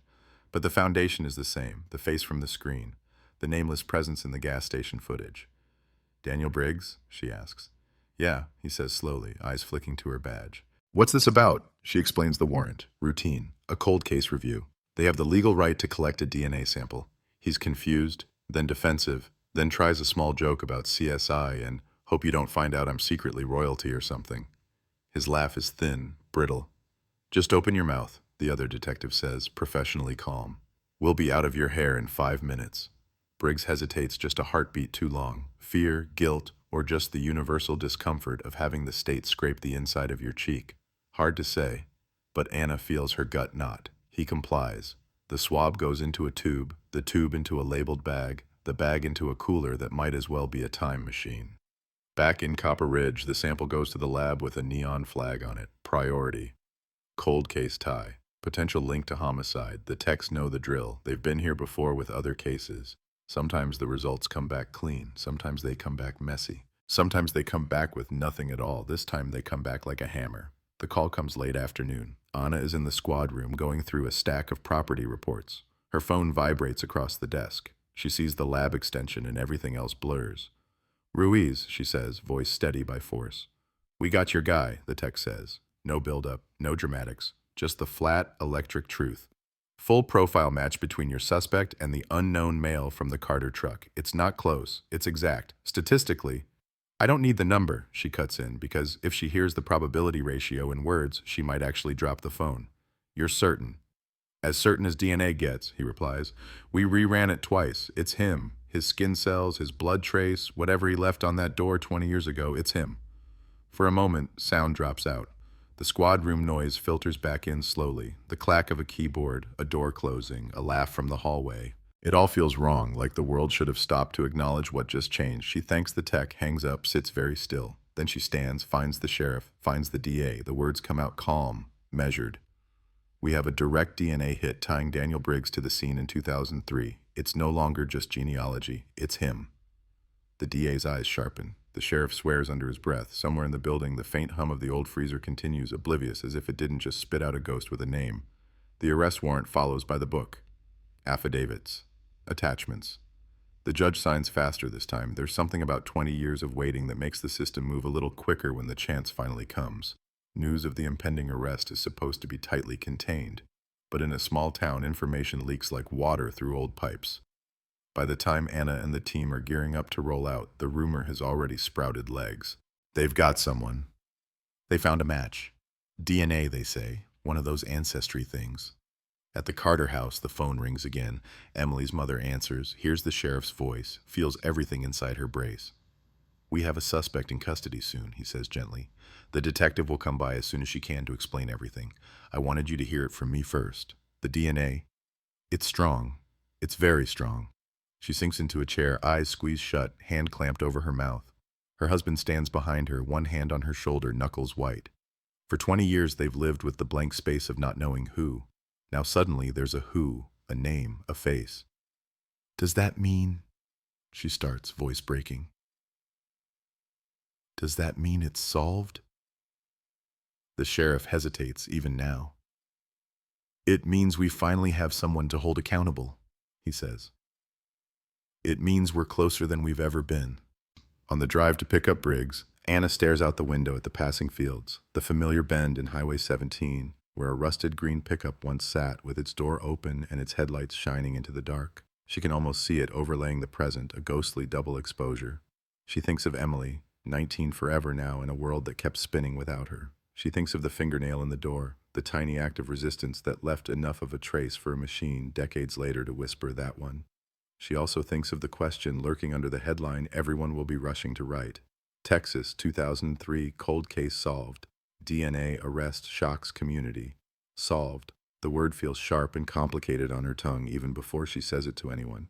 Because she knows the truth that the cameras won't want to hear. An arrest is a door. It's not the whole house. And behind this particular door, packed into 20 silent years, there is still a long, dark hallway of things they don't know. Who he was back then. What exactly happened on that road. Whether Emily's final moments will ever be more than crossed-out guesses in old reports. The case file will soon have a new name written across its front in red ink. Defendant, Briggs Daniel. But even as the team's unmarked cars roll toward his house, even as handcuffs glint in the afternoon sun, the cold, if you listen closely, hasn't really left the story. It's just shifting, thawing around the edges, cracking in places. And sometimes that first crack is the loudest sound a town has heard in 20 years. They don't go in lights blazing. There are no battering rams or shouted countdowns. It's mid-afternoon in a quiet neighborhood, the sun hanging high and indifferent over trimmed hedges and cracked driveways, kids' bikes in yards, a dog barking 2 houses down. Ordinary, which is what makes it worse. Anna steps out of the unmarked car, the weight of the warrant in her jacket, the weight of 20 years on her shoulders. Her vest feels too tight. Her badge feels too bright. She catches her reflection in the side mirror for half a second, eyes sharp, mouth set. And then there's no more space for self-awareness, just procedure. Remember, the sheriff says quietly beside her, we're here to bring him in. No hero moves, no speeches. We do this clean. She nods. Clean. There is nothing clean about 20 years of unanswered questions, but she understands the word he's really using. Controlled. They approach as a small unit, one detective on her left, 2 uniforms fanned out behind. The neighbor across the street pauses mid-lawn mow, engine idling, sweat shining on his forehead as he watches badges converge on the house he's passed every day without a second thought. Anna knocks. The sound is small, almost polite. It feels wrong. A beat. Footsteps. The door opens. Daniel Briggs stands there in a faded t-shirt, jeans, socks, no shoes. The domestic ordinariness of it hits like a slap. This is a man you could sit next to at a bar and forget the second you walked away. The man behind the anonymous ball cap. The face in the DMV photo. The genetic ghost anchored to a name. She sees the flicker in his eyes when he recognizes her from the DNA visit, from the warrant, from the strange intrusion into his cheek with a cotton swab. Recognition, irritation, and something else that flares and dies too fast to label. Mr. Briggs, she says, voice steady. "We have a warrant for your arrest." His knuckles whiten on the edge of the door. "For what?" "For the kidnapping and murder of Emily Carter in 2003, she replies, and there it is. The words said out loud, not in court papers, not in whispers, in the bright, unforgiving daylight of his front porch. The neighborhood inhales, curtains twitch. The lawnmower across the street cuts off completely now, the silence after its choke, a strange kind of roar. Briggs laughs. It's short and sharp and just a little too loud. "You're out of your mind," he says. "That was, 20 years ago? I don't even know who that is." But his pupils blow wide at the name, his throat moves. A tremor runs through the hand still braced on the door. His body betrays him in all the tiny ways he can't control. Anna holds up the paper, more for protocol than persuasion. "Turn around and place your hands behind your back." He hesitates, but only for a moment. Some survival instinct kicks in. Maybe he thinks if he plays along now, the system will spit him back out later the way it always has. The cuffs click around his wrists with a metallic certainty that makes the hair on Anna's arm stand up. The uniforms search him, quick pat down. No weapons, no sudden lunge for escape. He walks to the car between them, chin up, eyes scanning the street. Every neighbor is a witness now, whether they want to be or not. Phones are out, recording, photographing, not because they know the story yet, but because their brains have learned that anything with badges and cuffs might be viral by dinner. "Dan?" A woman's voice calls from the house next door, tentative. A neighbor, hair in a messy bun, dish rag in her hand, standing on her porch step. "What's going on?" He doesn't answer. The detectives do not answer. The question hangs, unanswered, as the car door shuts. The drive back to Copper Ridge is quiet, the hum of the tires on asphalt a steady, low drumbeat. Briggs sits in the back seat between two deputies, hands cuffed, eyes staring out the window at the blur of fields and billboards. Anna sits in front, glancing at him in the rearview mirror. It's a habit, a safety check. Every time she sees something different, defiance, confusion, calculation. He's trying on faces, she realizes, seeing which fits the story he's about to tell. "If you didn't do anything," she says finally, not turning around, "this is your chance to help us understand why your DNA is on a missing girl's truck." He snorts. "Your tests are wrong." "They're not." "Then your evidence got contaminated," he says. "You people mess up. I watch the news." "You live 10 minutes from the gas station where she was last seen," she says. "You called in sick the next day. You left town the next year. That's not contamination. That's a trail." "Coincidence," he mutters. "You're just trying to hang this on someone because you screwed it up the first time." She doesn't respond. There will be hours in a windowless room for words later. Right now, the important thing is simple. Keep him talking just enough to hear how he lies. Back at the station, the booking process is mechanical, almost cruel in its efficiency. Fingerprints scanned, mugshot taken. Personal property inventoried. A worn wallet, a cheap watch, a key ring with a bottle opener from a bar that closed 5 years ago. He stands against the blank wall for the photo, shoulders slouched, expression set in a half scowl. The camera flashes, freezing his face in a frame that will be replayed on news broadcasts by nightfall, next to side-by-side images of a 19-year-old girl in a blue graduation gown. He gets one phone call. He uses it on a lawyer, not a friend, not family. That tells Anna a lot. Word reaches the media faster than any official press release. A scanner, a loose tongue, a cousin who texts, "They just brought in some guy for that 2003 thing," to someone who knows a reporter. The headline assembles itself. Texas 2003 cold case solved. DNA arrest shocks community. By the time the sheriff's office steps in front of the microphones for a hastily scheduled press conference, the phrase has already hit the internet. The ticker at the bottom of regional news channels. The push notifications on phones across the state. Anna stands off to the side, out of frame, watching. The sheriff reads from a prepared statement, his voice carrying that mix of solemnity and cautious pride. "Today, after an exhaustive review of evidence and the use of advanced DNA technology, we have arrested 46-year-old Daniel Briggs in connection with the 2003 disappearance of Emily Carter. We believe this is a significant step toward justice for Emily and her family." Cameras click like rain. Reporters shout questions. Is this case officially solved? Has the suspect confessed? Have you found Emily's remains? The sheriff answers what he can, sidesteps what he can't. The investigation is ongoing. We will present the evidence in court. Out of respect for the family, we won't be discussing potential remains at this time. Out of respect, out of reality. There are no remains, no confirmed site, just a road, a truck, a door with his skin on it, and 20 years of missing. From the front row, a national network correspondent in a flawless blazer leans forward. "Sheriff, This case terrified this town and captivated viewers across the country. What do you say tonight to the people who watched this story and thought it might never be solved? He pauses. It's the kind of pause producers love, just long enough to feel profound when set to dramatic music. I say this, he replies. We never stopped looking. We never gave up. And thanks to advancements in DNA technology, we believe we can finally bring answers to a family that has waited far too long. Believe. The word catches Anna's ear. Not can, not will. Believe. Back at the Carter house, they watch the press conference on a TV that has seen too many tragedies. The image flickers, the sheriff's face softened around the edges by the screen's age, but his words are sharp enough. When he says the name, Daniel Briggs, Emily's mother whispers it under her breath, like testing the taste. Her father doesn't speak. His hand is on her knee, his grip just this side of painful. Do you know him? The reporter asks at their door later, microphone thrust forward, camera light hot and intrusive. They close the door, not out of rudeness, but self-preservation. If they start answering questions now, they might never stop. Inside, in the kitchen, the evidence of 20 years is everywhere. The stack of notebooks by the fruit bowl, the faded missing poster still magneted to the fridge, the chair at the table that no one sits in. Do you think it's really him? She asks her husband, voice raw. He stares at the floor for a long moment. I think it has to be someone, he says. I think I have to hope it's him, because the alternative is no one, forever.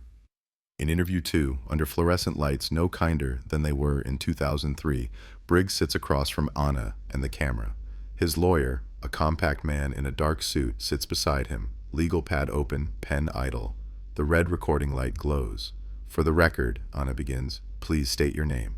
He does. The tape captures the tremor he can't hide. They ask the routine biographical questions first. Age, employment, prior addresses. The lawyer lets those sail through. No harm there. Then she flips to a printed photo. The gas station still. Emily at the counter, the man in the cap behind her. Do you recognize this image? She asks. He squints, shrugs. Girl buying something. Some guy. Do you recognize yourself in this image? He laughs again, that same brittle sound. That picture's what, 20 years old? Could be anyone in a hat. She slides the DMV photo next to it, the one from 2003. Younger face, same bone structure, same narrow mouth, same slope of the nose. Coincidence, she asks. Lots of people look alike, he says. And lots of people leave their DNA on the driver's side door of a missing girl's truck, she replies, voice cool. Is that what you're telling me, Mr. Briggs? That all of this is one big coincidence? His lawyer leans in. My client has been advised not to answer questions about specific evidence at this time, he says. You're well aware of that, detective. Your client is welcome to assert his rights, Anna says. But the evidence is not going away. We have a direct match between your client's DNA and the sample recovered from that truck in 2003. There is no reasonable explanation for that if he had no contact with Emily Carter or her vehicle. Briggs shifts in his chair. The metal legs scrape the floor in a short, ugly sound. I might have touched it, he says suddenly, ignoring his lawyer's hand on his arm. Back then, I don't remember. Could have been I saw a truck on the side of the road, checked if someone needed help. You ever think of that? Good Samaritan kind of thing? But you told us earlier you have no memory of the girl or the night, Anna says. Now you remember possibly touching the truck? I remember a lot of trucks, he snaps. It was 20 years ago. Do you remember calling in sick to work the next morning? He clamps his mouth shut. The lawyer clears his throat. We're done answering questions, he says. Any further interrogation will be rescheduled with all proper motions filed. Anna leans back, studies Briggs in the silence that follows. He's breathing a little faster now, a bit of sweat at his temples. Fear, anger, or the weight of the past finally pressing forward. You had 20 years, she says quietly, more to him than to the record. 20 years to come in. To say you saw something, you did something, you made a mistake. You let her parents wake up every day not knowing. You let this whole town live with that highway like an open wound. You think a jury won't see that? He stares at the table. His jaw works, but he says nothing. The lawyer taps his pen, signaling the end. When Anna steps out into the hallway, the DA is waiting, hands in his pockets. Well, he asks. He's not confessing, she says. Not yet. He floated a Good Samaritan story. We've heard worse.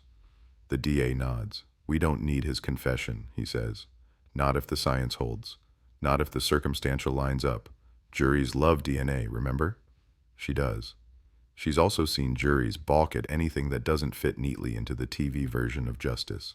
They want a motive, a narrative that wraps itself in a bow, a tearful breakdown on the stand. What she has is a man with a thin record and a thicker lie, a partial from a truck door, a genealogical web, a family that has waited so long for answers that the truth, once it's finally spoken aloud in court, might not comfort them the way everyone imagines. At home that night, Anna can't sleep. She drives instead. Old habit, the town at midnight feels like a different place. Softer around the edges, but somehow more honest. She finds herself, without planning to, on Highway 17. Mile marker 23 appears out of the darkness, reflective paint catching her headlights. The cross by the roadside is still there, its white arms faintly luminous in the beam. There are fresh flowers tonight. Someone came, even on this day, maybe especially on this day. A single candle in a glass jar flickers at its base, the flame stubborn against the breeze. She pulls over, kills the engine. The ticking of cooling metal is loud in the sudden quiet. The highway hums with the distant rush of a semi far off. Insects trill, the air smells like dust and asphalt and faint exhaust. She walks to the edge of the ditch, hands in her jacket pockets, and looks at the place where the truck once sat, nose down, door open, headlights cutting through a different night. We found him, she says into the dark, feeling ridiculous and reverent all at once, as if the night itself is listening. We found the man who touched your door, Emily. The one who stood too close, who followed, who ran when the sun came up. The wind answers with a whisper through the grass. No revelation, no ghostly confirmation. Just the soft, indifferent breathing of the world. Behind her, on the road, a car slows as it passes, the driver turning his head to look at the woman standing by the old cross. He'll go home and mention it to someone. Saw a cop out by the Carter Cross tonight. And the story will swell again in the town's veins. Back in Copper Ridge, the phrase "they got him" ricochets from phone to phone, table to table. At the diner, people argue in low voices over plates of eggs and coffee refills. If the DNA says it's him, one man insists. I don't know, a woman counters. They didn't find a body. How do you convict on just that? What if they're wrong? If they were wrong, they wouldn't arrest him, someone else says, with the kind of faith in institutions that only people who haven't had to test them possess. At a gas station not far from the original one, a young woman fills her tank, eyes on the pump, phone in hand. The story plays on the tiny TV screen above the handle. The words, "Cold case solved" in bold, the sheriff's soundbite, the split screen of victim and suspect. She glances up, shivers despite the warm air, locks her doors before getting back in the car. Briggs sits alone in a jail cell, the first night of what will likely be many, staring at a concrete wall. The fluorescent light hums. The air smells like disinfectant and institutional soap. He is a man who has lived almost half his life between the moment on that dark highway and this one. He has held jobs, paid bills, watched games, slept, eaten, laughed. He has been a background extra in hundreds of other people's days, blending so completely that no one ever thought to ask what he might have done before. Now the past has caught up, carrying a tiny, invisible code scraped from a truck door, amplified by machines, marched into court under fluorescent lights and solemn oaths. In the sheriff's office, the old box labeled Carter, Emily has a new note taped to the front. Primary suspect, Briggs Daniel, in custody. The word "cold" hasn't been removed from the database yet. That will take another memo, another quiet update, another checkbox. Even when it is, even when the classification flips from cold case to pending trial, the temperature of the story won't change all at once. It will be warm in some places, press conferences, victory speeches, science articles praising the power of DNA. And in other places, it will stay frozen. Inside that last night on Highway 17, inside the blank spaces of what no one alive but the suspect knows, inside the eyes of a mother who, even with a name on a warrant, still doesn't have her daughter's last moments to lay to rest. For now, the town of Copper Ridge lies under a sky pricked with stars, a thin ribbon of highway cutting through it like a scar. The headlines say a cold case has been solved. The people who live through it know better. This is just the first crack in a wall that has stood for 20 years. And whatever comes next, trial, verdict, confession, or silence, will not erase the fact that for 2 decades, the story of a girl and a truck and a dark road has defined what this town is afraid of. Somewhere in the quiet between midnight and morning, the wind moves along the fences and the roadside weeds. If you stand by mile marker 23 long enough, you might convince yourself you hear something in it, regret maybe, or warning, or just the simple, stubborn echo of a case that refuses to end neatly, no matter what the headlines say. Morning hits Copper Ridge like a breaking alert. Every screen, every station, every feed blares the same words with minor variations, as if the story has been copy-pasted from one outlet to the next. Texas, 2003, cold case solved. DNA links local man to missing student. After 20 years, arrest made in Texas highway disappearance. Genealogy, breakthrough nabs, suspect in haunting Lone Star mystery.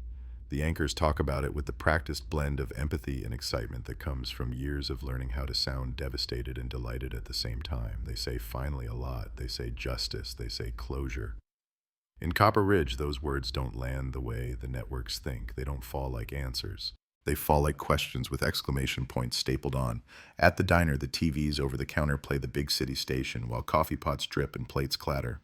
The suspect's mugshot sits on the screen next to Emily's graduation photo, the graphic between them reading, DNA connection.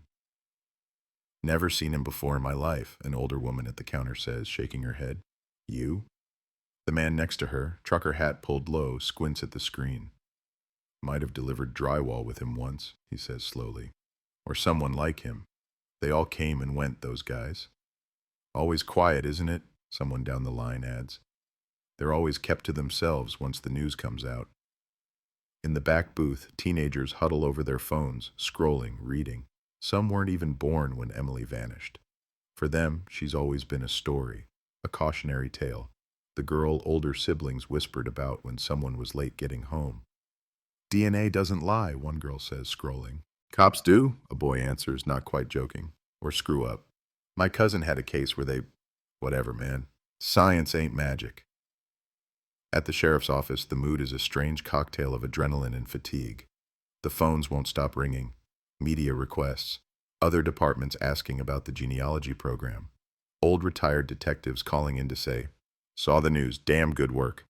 In a small conference room, the case file has been exploded across a table. Papers, photos, lab printouts, a tablet with the genealogical tree zoomed in and out as the DA's office builds their narrative. This is the spine, the assistant DA says, tapping the DNA report.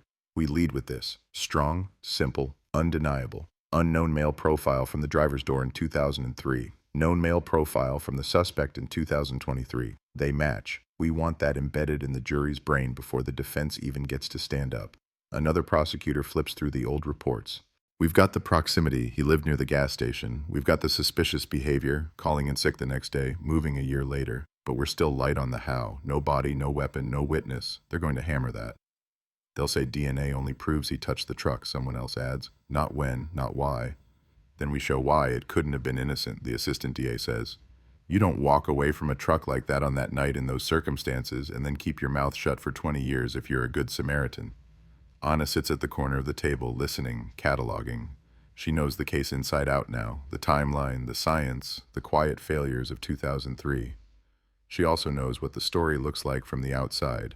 A neat arc, a triumph of technology, a boogeyman finally pulled into the light. But she's seen the gaps up close, the shadows between the bullet points. His story is going to evolve, she says. Right now it's, I don't know her. Then it'll be, maybe I touched the truck. Give it time and he'll have a whole narrative about trying to help, about being scared to come forward. We need to be ready for every version. Get with the genealogist, the DA tells her. We're putting her on the stand if this goes to trial. I want to know how she's going to explain that family tree without losing half the jury in the first 5 minutes. In a city office 3 hours away, the genealogist, Lee, stares at her laptop as emails pile up. Other agencies want to know how she cracked the case. A podcast host wants her on to talk about the amazing power of DNA. A privacy advocate wants her to comment on the ethical nightmare of genetic surveillance. She closes the lid. The case is not a podcast episode to her. It's a set of names and dates and matches built on the fact that some distant cousin wanted to know if their ancestors came from Ireland or Germany. Back in Copper Ridge, the Carters waken to a new kind of morning. The portrait of Emily on the mantelpiece seems to look back with a question. Is it over? They're not sure. They're not sure what over would even feel like. Neighbors come by with awkward congratulations, casseroles again, as if the clock has rewound to those first weeks. I saw it on the news, one says, eyes shining. Thank God. You finally got your answer. Her mother smiles politely, as if someone has complimented her on a thing she didn't ask for. We got a name, she says. That's something. Her father stands in the doorway after they leave, staring at the oak in the yard. I keep thinking, he says slowly, if this goes all the way, if he gets convicted, does that mean we're supposed to move on, sell the house, pack up her room, throw out those posters at the post office? I don't know, she answers. I don't know what the rules are for this. There are no rules. There are only headlines that like the word solved and hearts that don't understand how something can be legally finished and emotionally endless at the same time. In the jail, Briggs meets with his lawyer in a cramped room that smells like old coffee and floor cleaner. They've got nothing but your DNA, the lawyer says, voice low, pen ticking against the pad. No body, no eyewitness, no confession. 20 years of dust on their evidence. We can work with this. Briggs rubs his wrist where the cuff left a faint red line. They're saying it like it's open and shut, he mutters. Like it's some TV show. I didn't kill anybody. The lawyer watches him carefully. It's not clear whether he believes him. Sometimes that doesn't matter. Listen to me, he says. They're going to sell the jury a story. The noble town, the vanished girl, the big bad predator finally unmasked. Our job is to break that story into pieces. To remind them that science can be misread, that memories fade, that cops get overzealous when they've got a cold case solved headline dangling in front of them. He leans in. Did you touch that truck? Briggs hesitates. Long enough. I don't remember, he says finally. It was a long time ago. That's not good enough, the lawyer replies. We need something. You saw a truck in a ditch. You checked on it. You leaned on the door. You didn't see anyone inside. You left. That's your story. You stick to it. And if they say I'm lying, they will, the lawyer shrugs. But if they can't fill in the rest, if they can't say where, when, how, why, you've still got a shot. In the DA's office, they're rehearsing a different story. A straight line from the gas station to the truck to the man in the cap to the DNA. They watch the footage again on a larger screen, Emily at the counter laughing at something the cashier says. The man behind her, head down, body language coiled in a way that hindsight feeds on. You can't really see his face, one prosecutor says. We don't need the jury to see it, the assistant DA answers. We need them to feel it, to see him standing there behind her, waiting, then to see his DNA on her door, then to hear he lived 10 minutes away. We build the chain. We make it feel inevitable. What about motive? We're not going to get a neat motive, she says bluntly. He didn't rob her. He didn't know her. This is impulse plus opportunity plus whatever broken thing lives in his head. Sometimes the motive is just because he could. Courts don't love just because. Jurors like reasons. Clean ones. Love gone wrong. Money. Revenge. Jilted husbands. Jealous wives. He wanted to. Feels too thin. Too monstrous. Too real. The trial date is months away, but already the case is being tried in living rooms and comment sections. On a popular true crime forum, a thread titled "Texas Cold Case Finally Solved" racks up hundreds of replies. Usernames with avatars debate the finer points of genetic privacy versus justice, argue about whether you can convict without a body, speculate on what really happened on that road. A few dig up old articles from 2003, archived clips of the first searches. Someone posts a link to the documentary from 2013, the one that called it The Vanishing on Highway 17. They pull frames, compare them to the arrest footage, circle faces, draw lines. Far away, in a small apartment, a woman watches the coverage with a cigarette burning low in her fingers. She dated Briggs briefly in 2009. Back then, he was just Dan, who hated crowds, drank too much on weekends, flinched at sudden loud noises. He once changed the channel aggressively when a story about missing women came on. She thought it was weird. She didn't ask. Now, the TV says his full name with the word suspect attached. Her stomach tightens. She could call, tell the tip line about the weird comments he made, the night he woke up screaming, the time he drove past a certain mile marker and went quiet for 10 miles. It might matter, it might not. She stubs out the cigarette, picks up her phone, dials 3 numbers, then hangs up before the first ring. Silence has momentum. Once it's been rolling for 20 years, it's hard to stop. In the Carter house, her mother sits at the table with one of the old notebooks. Dear M, she writes, they say they found the man who hurt you. They say science reached back and grabbed him. People keep asking if I feel closure.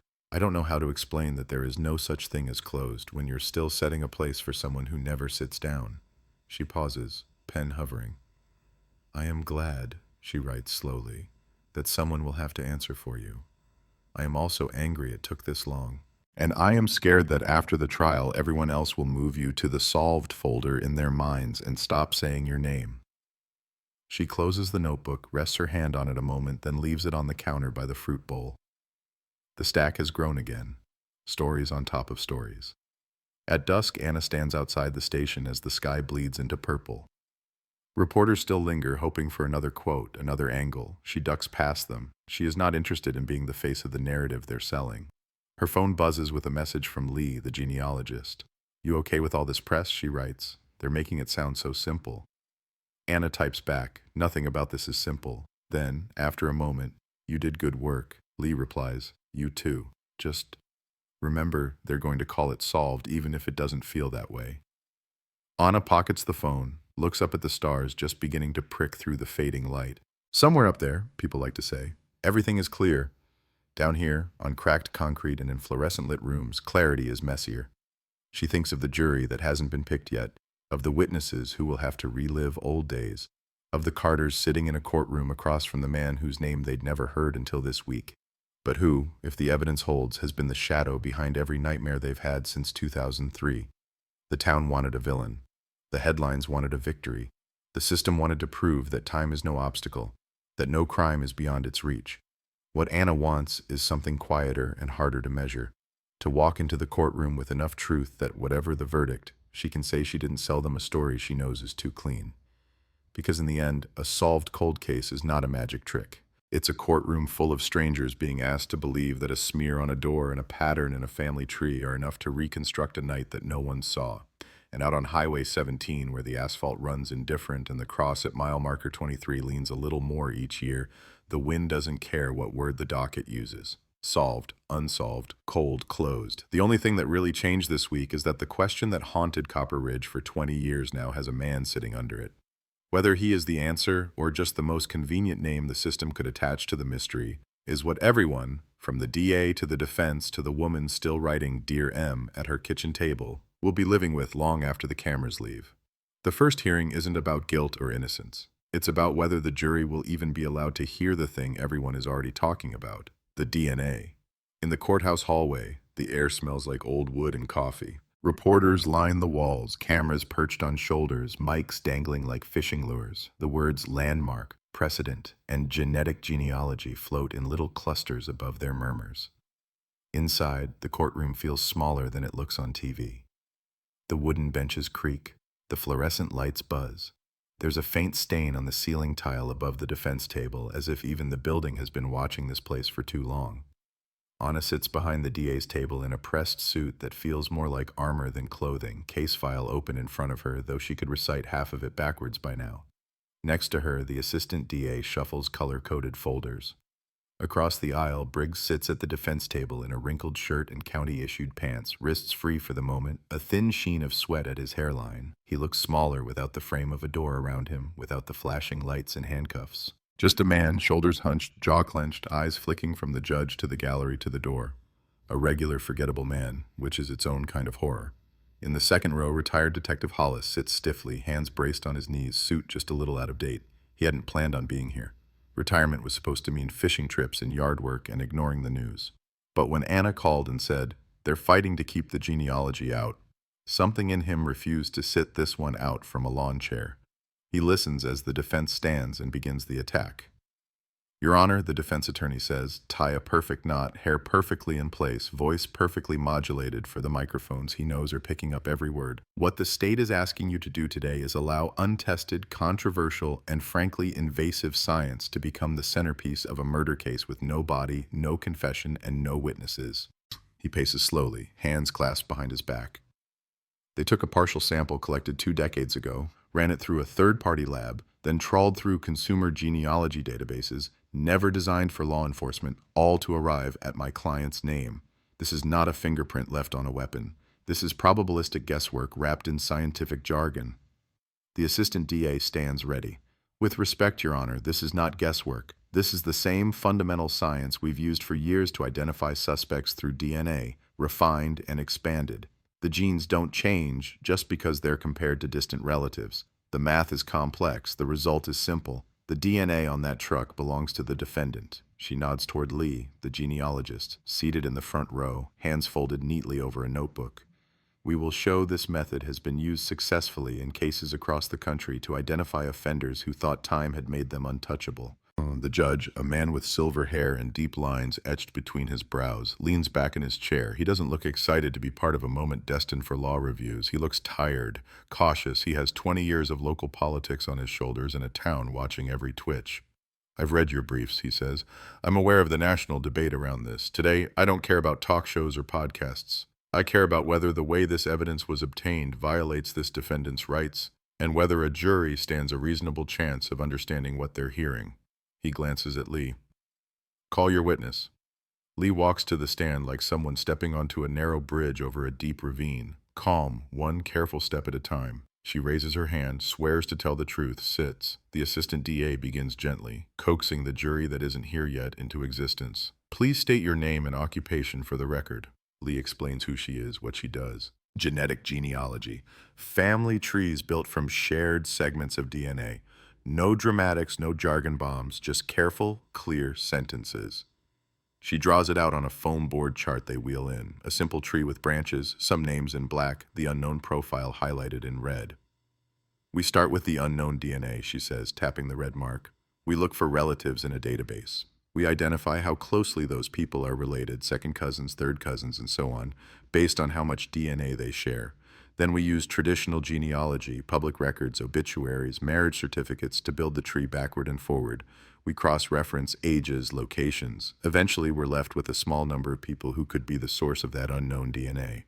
The assistant DA nods. In this case, what did that leave you with? 4 men, she says, only 2 of whom lived in Texas in 2003. One of those was deceased before the crime occurred. The other was Daniel Briggs. And how confident are you, scientifically, that the unknown profile belongs to someone from this family line? Lee doesn't reach for high drama. The probability that the unknown profile belongs to someone outside this family is, statistically, extremely low, she says, on the order of 1 in many millions. The defense rises for cross, smile thin. Ms. Lee, he says, you've just told the court that this process involves public databases, distant relatives, obituaries, and what you call traditional genealogy. That sounds a lot like detective work. Is it fair to say that ultimately you are making educated guesses? No, she says calmly. I'm making calculations. The detective work is in finding the names that match the positions the math gives us. But you can't sit here and say with absolute certainty that my client is the only possible person in his extended family whose DNA could match that partial, can you? She doesn't flinch. I can say that when we combine the genealogical analysis with his age, his sex, and his proximity to Copper Ridge in 2003, he is the only plausible candidate. Plausible, the lawyer repeats. Not certain. The certainty comes from the direct comparison, she says. When law enforcement obtained a fresh sample from Mr. Briggs and the lab compared it to the 2003 evidence, it was a full match, 1-to-1. That's the same standard we've used to identify suspects with DNA for decades. So, in plain language, he says, turning to the judge, the genealogical part got them to his doorstep. The direct DNA match is what they're really leaning on. And that genealogical part, Your Honor, reeks of fishing expeditions and privacy violations. People spit in a tube to learn they're 10% Irish, and suddenly their cousin is in prison. He lets the question hang, a rhetorical grenade. In the second row, Hollis exhales slowly through his nose. He remembers 2003, the feeling of scraping frost off a windshield with his fingernails, trying to see something, anything, through the blur. He also remembers telling Emily's parents year after year, at this time we don't have enough. If this is a fishing expedition, he thinks, then they've been drowning for 20 years. The judge calls for a recess. The gallery spills back into the hallway, buzzing. Words ricochet off the paneled walls. Privacy, contamination, finally. Dangerous precedent. Near the water fountain, 2 women whisper. If they throw out the DNA, that's it, right? One says. I don't know, the other answers. I just know I don't want that man going back to whatever neighborhood he came from. In a corner, Anna and the assistant DA huddle. You think he buys the defense's privacy angle? Anna asks quietly, eyes on the judge's empty bench through the open door. He's old school, the ADA says. He doesn't like new toys. But he also doesn't like letting violent crimes slide on technicalities. He's going to thread the needle, limit what we can say about the genealogy maybe, but he won't toss the direct match. And if he does? Then we go back to 2003, she says, jaw set. We sell the jury the gas station, the proximity, the lies. It'll be harder, not impossible. Harder, not impossible. Words that have been hanging over this case since the third day Emily didn't come home. When court resumes, the judge's ruling is measured, careful, the legal equivalent of walking a tightrope. The court finds, he says, glasses low on his nose, that the direct comparison between the 2003 sample and the defendant's DNA is admissible. This is standard forensic evidence under well-established law. As for the genealogical process used to identify the defendant as a candidate for that comparison, the court will allow limited testimony to explain how investigators came to focus on him, but will not permit extended discussion of the inner workings of consumer databases or speculative family tree branches that are not directly tied to the defendant. He looks over his glasses at both tables. Put simply, the jury may hear that genealogy played a role, but we are not turning this trial into a science fair or a referendum on national DNA policy. The question is what this defendant did or did not do in 2003, not whether people should buy spit kits for Christmas. A ripple passes through the room. Relief at the prosecution table, thin but real. The worst-case scenario, the complete exclusion of the DNA, is off the table. The defense looks annoyed but not surprised. They knew they were throwing long. Outside, the waiting cameras pounce. Judge allows DNA evidence in 20-year-old cold case, the Chiron will say by evening. Anna slips out a side door to avoid the scrum and ends up in the small parking lot behind the courthouse. It's quiet here, away from the satellite vans and shouted questions. The air smells like hot asphalt and pine. She finds Hollis leaning against his old pickup, hands in his pockets, watching the sky as if trying to read something written there. You did good, he says without looking at her. Kept it clean, didn't let them spin you into knots. That was the easy part, she replies. The jury's going to be harder. Half of them will think DNA is magic. The other half will think it's witchcraft. He chuckles once, dry. Juries have been mistrusting something since the beginning of courtrooms. Blood, fingerprints, handwriting. You show them the pattern until they get tired of resisting it, or they don't, and you live with it. She studies him for a moment. Do you think it's him? It's a question she's never asked him directly. She's seen his belief in the case, his relief at the match, but belief and certainty aren't the same thing. Hollis's jaw works. He looks toward the horizon where somewhere past the trees and telephone poles, Highway 17 lies like a scar across the land. I think somebody's DNA was on that door in 2003, he says slowly. And I think whoever that was knows exactly what happened when that truck left the road. You're telling me the lab says that somebody is Daniel Briggs. I've seen enough to know the science is better at this than my gut. That's not an answer, she says. He finally looks at her. His eyes are older now, but there's still steel in them. My answer is this. If it's not him, then the universe picked one hell of a way to play a joke on a dead girl's parents. They stand in silence a moment. A lawnmower starts up somewhere beyond the courthouse, the distant buzz an odd soundtrack to a conversation about guilt and ghosts. That evening, the town holds its own kind of hearing, informal, unscripted. At the bar, at kitchen tables, on porches where the heat finally loosens its grip. In one living room, a couple watches the news replay the judge's face. So that's it, the man says. They're going to nail him on the DNA. His wife shakes her head. They're going to try. They still don't know where she is. They still don't know what he did with her. How do you convict without that? In another house, a woman who dated Briggs in 2009 finally dials the number on the tip line and lets it ring all the way through. When a calm voice answers, she takes a breath that feels like inhaling broken glass. I used to know him, she says. I think I should tell someone what he said to me once when he was drunk. Her words are logged, recorded, added to a file that has grown like a tree with too many rings. Not a smoking gun, not a confession, just another dark detail, a comment about girls on the side of the road who don't know when to keep their mouths shut. A night he woke up shouting, "Get in the car," and refused to explain. Anna reads the new report later, alone in her office, the harsh glow of the lamp making the paper almost too bright. It doesn't change the science, it doesn't move the needle from probable to absolute, but it adds weight. Weight is something this case has never lacked. In the Carter home, evening settles gently. The notebook is open again on the table. Dear M, her mother writes, pen moving more slowly tonight. The judge says the jury will hear about the science. People keep calling to tell us it's a good sign that justice is coming. I want to believe them. I also remember all the times people said, by Christmas, by summer, by the anniversary, and nothing changed. She pauses. Today I saw him on TV, she writes. The man they say touched your truck. I stared at his face and tried to feel something. Rage, fear, recognition. Instead, all I felt was tired of looking at strangers and wondering which one of them took you from us. The stack of notebooks tilts slightly. She steadies it with one hand. Before bed, she and her husband step out onto the porch for a moment, a habit they've never let go of. The porch light burns warm over their heads, casting a small circle onto the lawn. Remember when the worst thing we worried about was her driving home late from Austin? He says quietly. I remember saying, text me when you get there, she answers. She never did like being told what to do. They share a small, cracked smile. Old ghosts, old jokes. On Highway 17, a semi roars past mile marker 23, its headlights slicing the dark. The cross leans a little more, the flowers at its base browned at the edges by sun and time. In the distance, the town glows faintly, a tiny constellation of lights under an enormous indifferent sky. The legal machine is grinding forward now, motions and hearings and dates stamped on calendars. Headlines will keep calling it solved. But the road doesn't feel solved. The space where the truck once sat doesn't feel solved.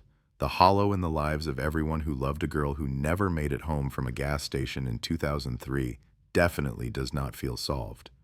What they have now is a man in a jail cell and a sequence of letters in a lab. Whether that will be enough for the law, for the town, for the family, will be decided under harsh lights on hard benches by 12 strangers who weren't there, who will be asked to see a night that has lived for 20 years as a rumor and a fear. In the quiet margins, away from the microphones, the story keeps breathing, waiting for the next name to be called, the next piece of testimony, the next moment when someone stands up and says, this is what I think happened on that road.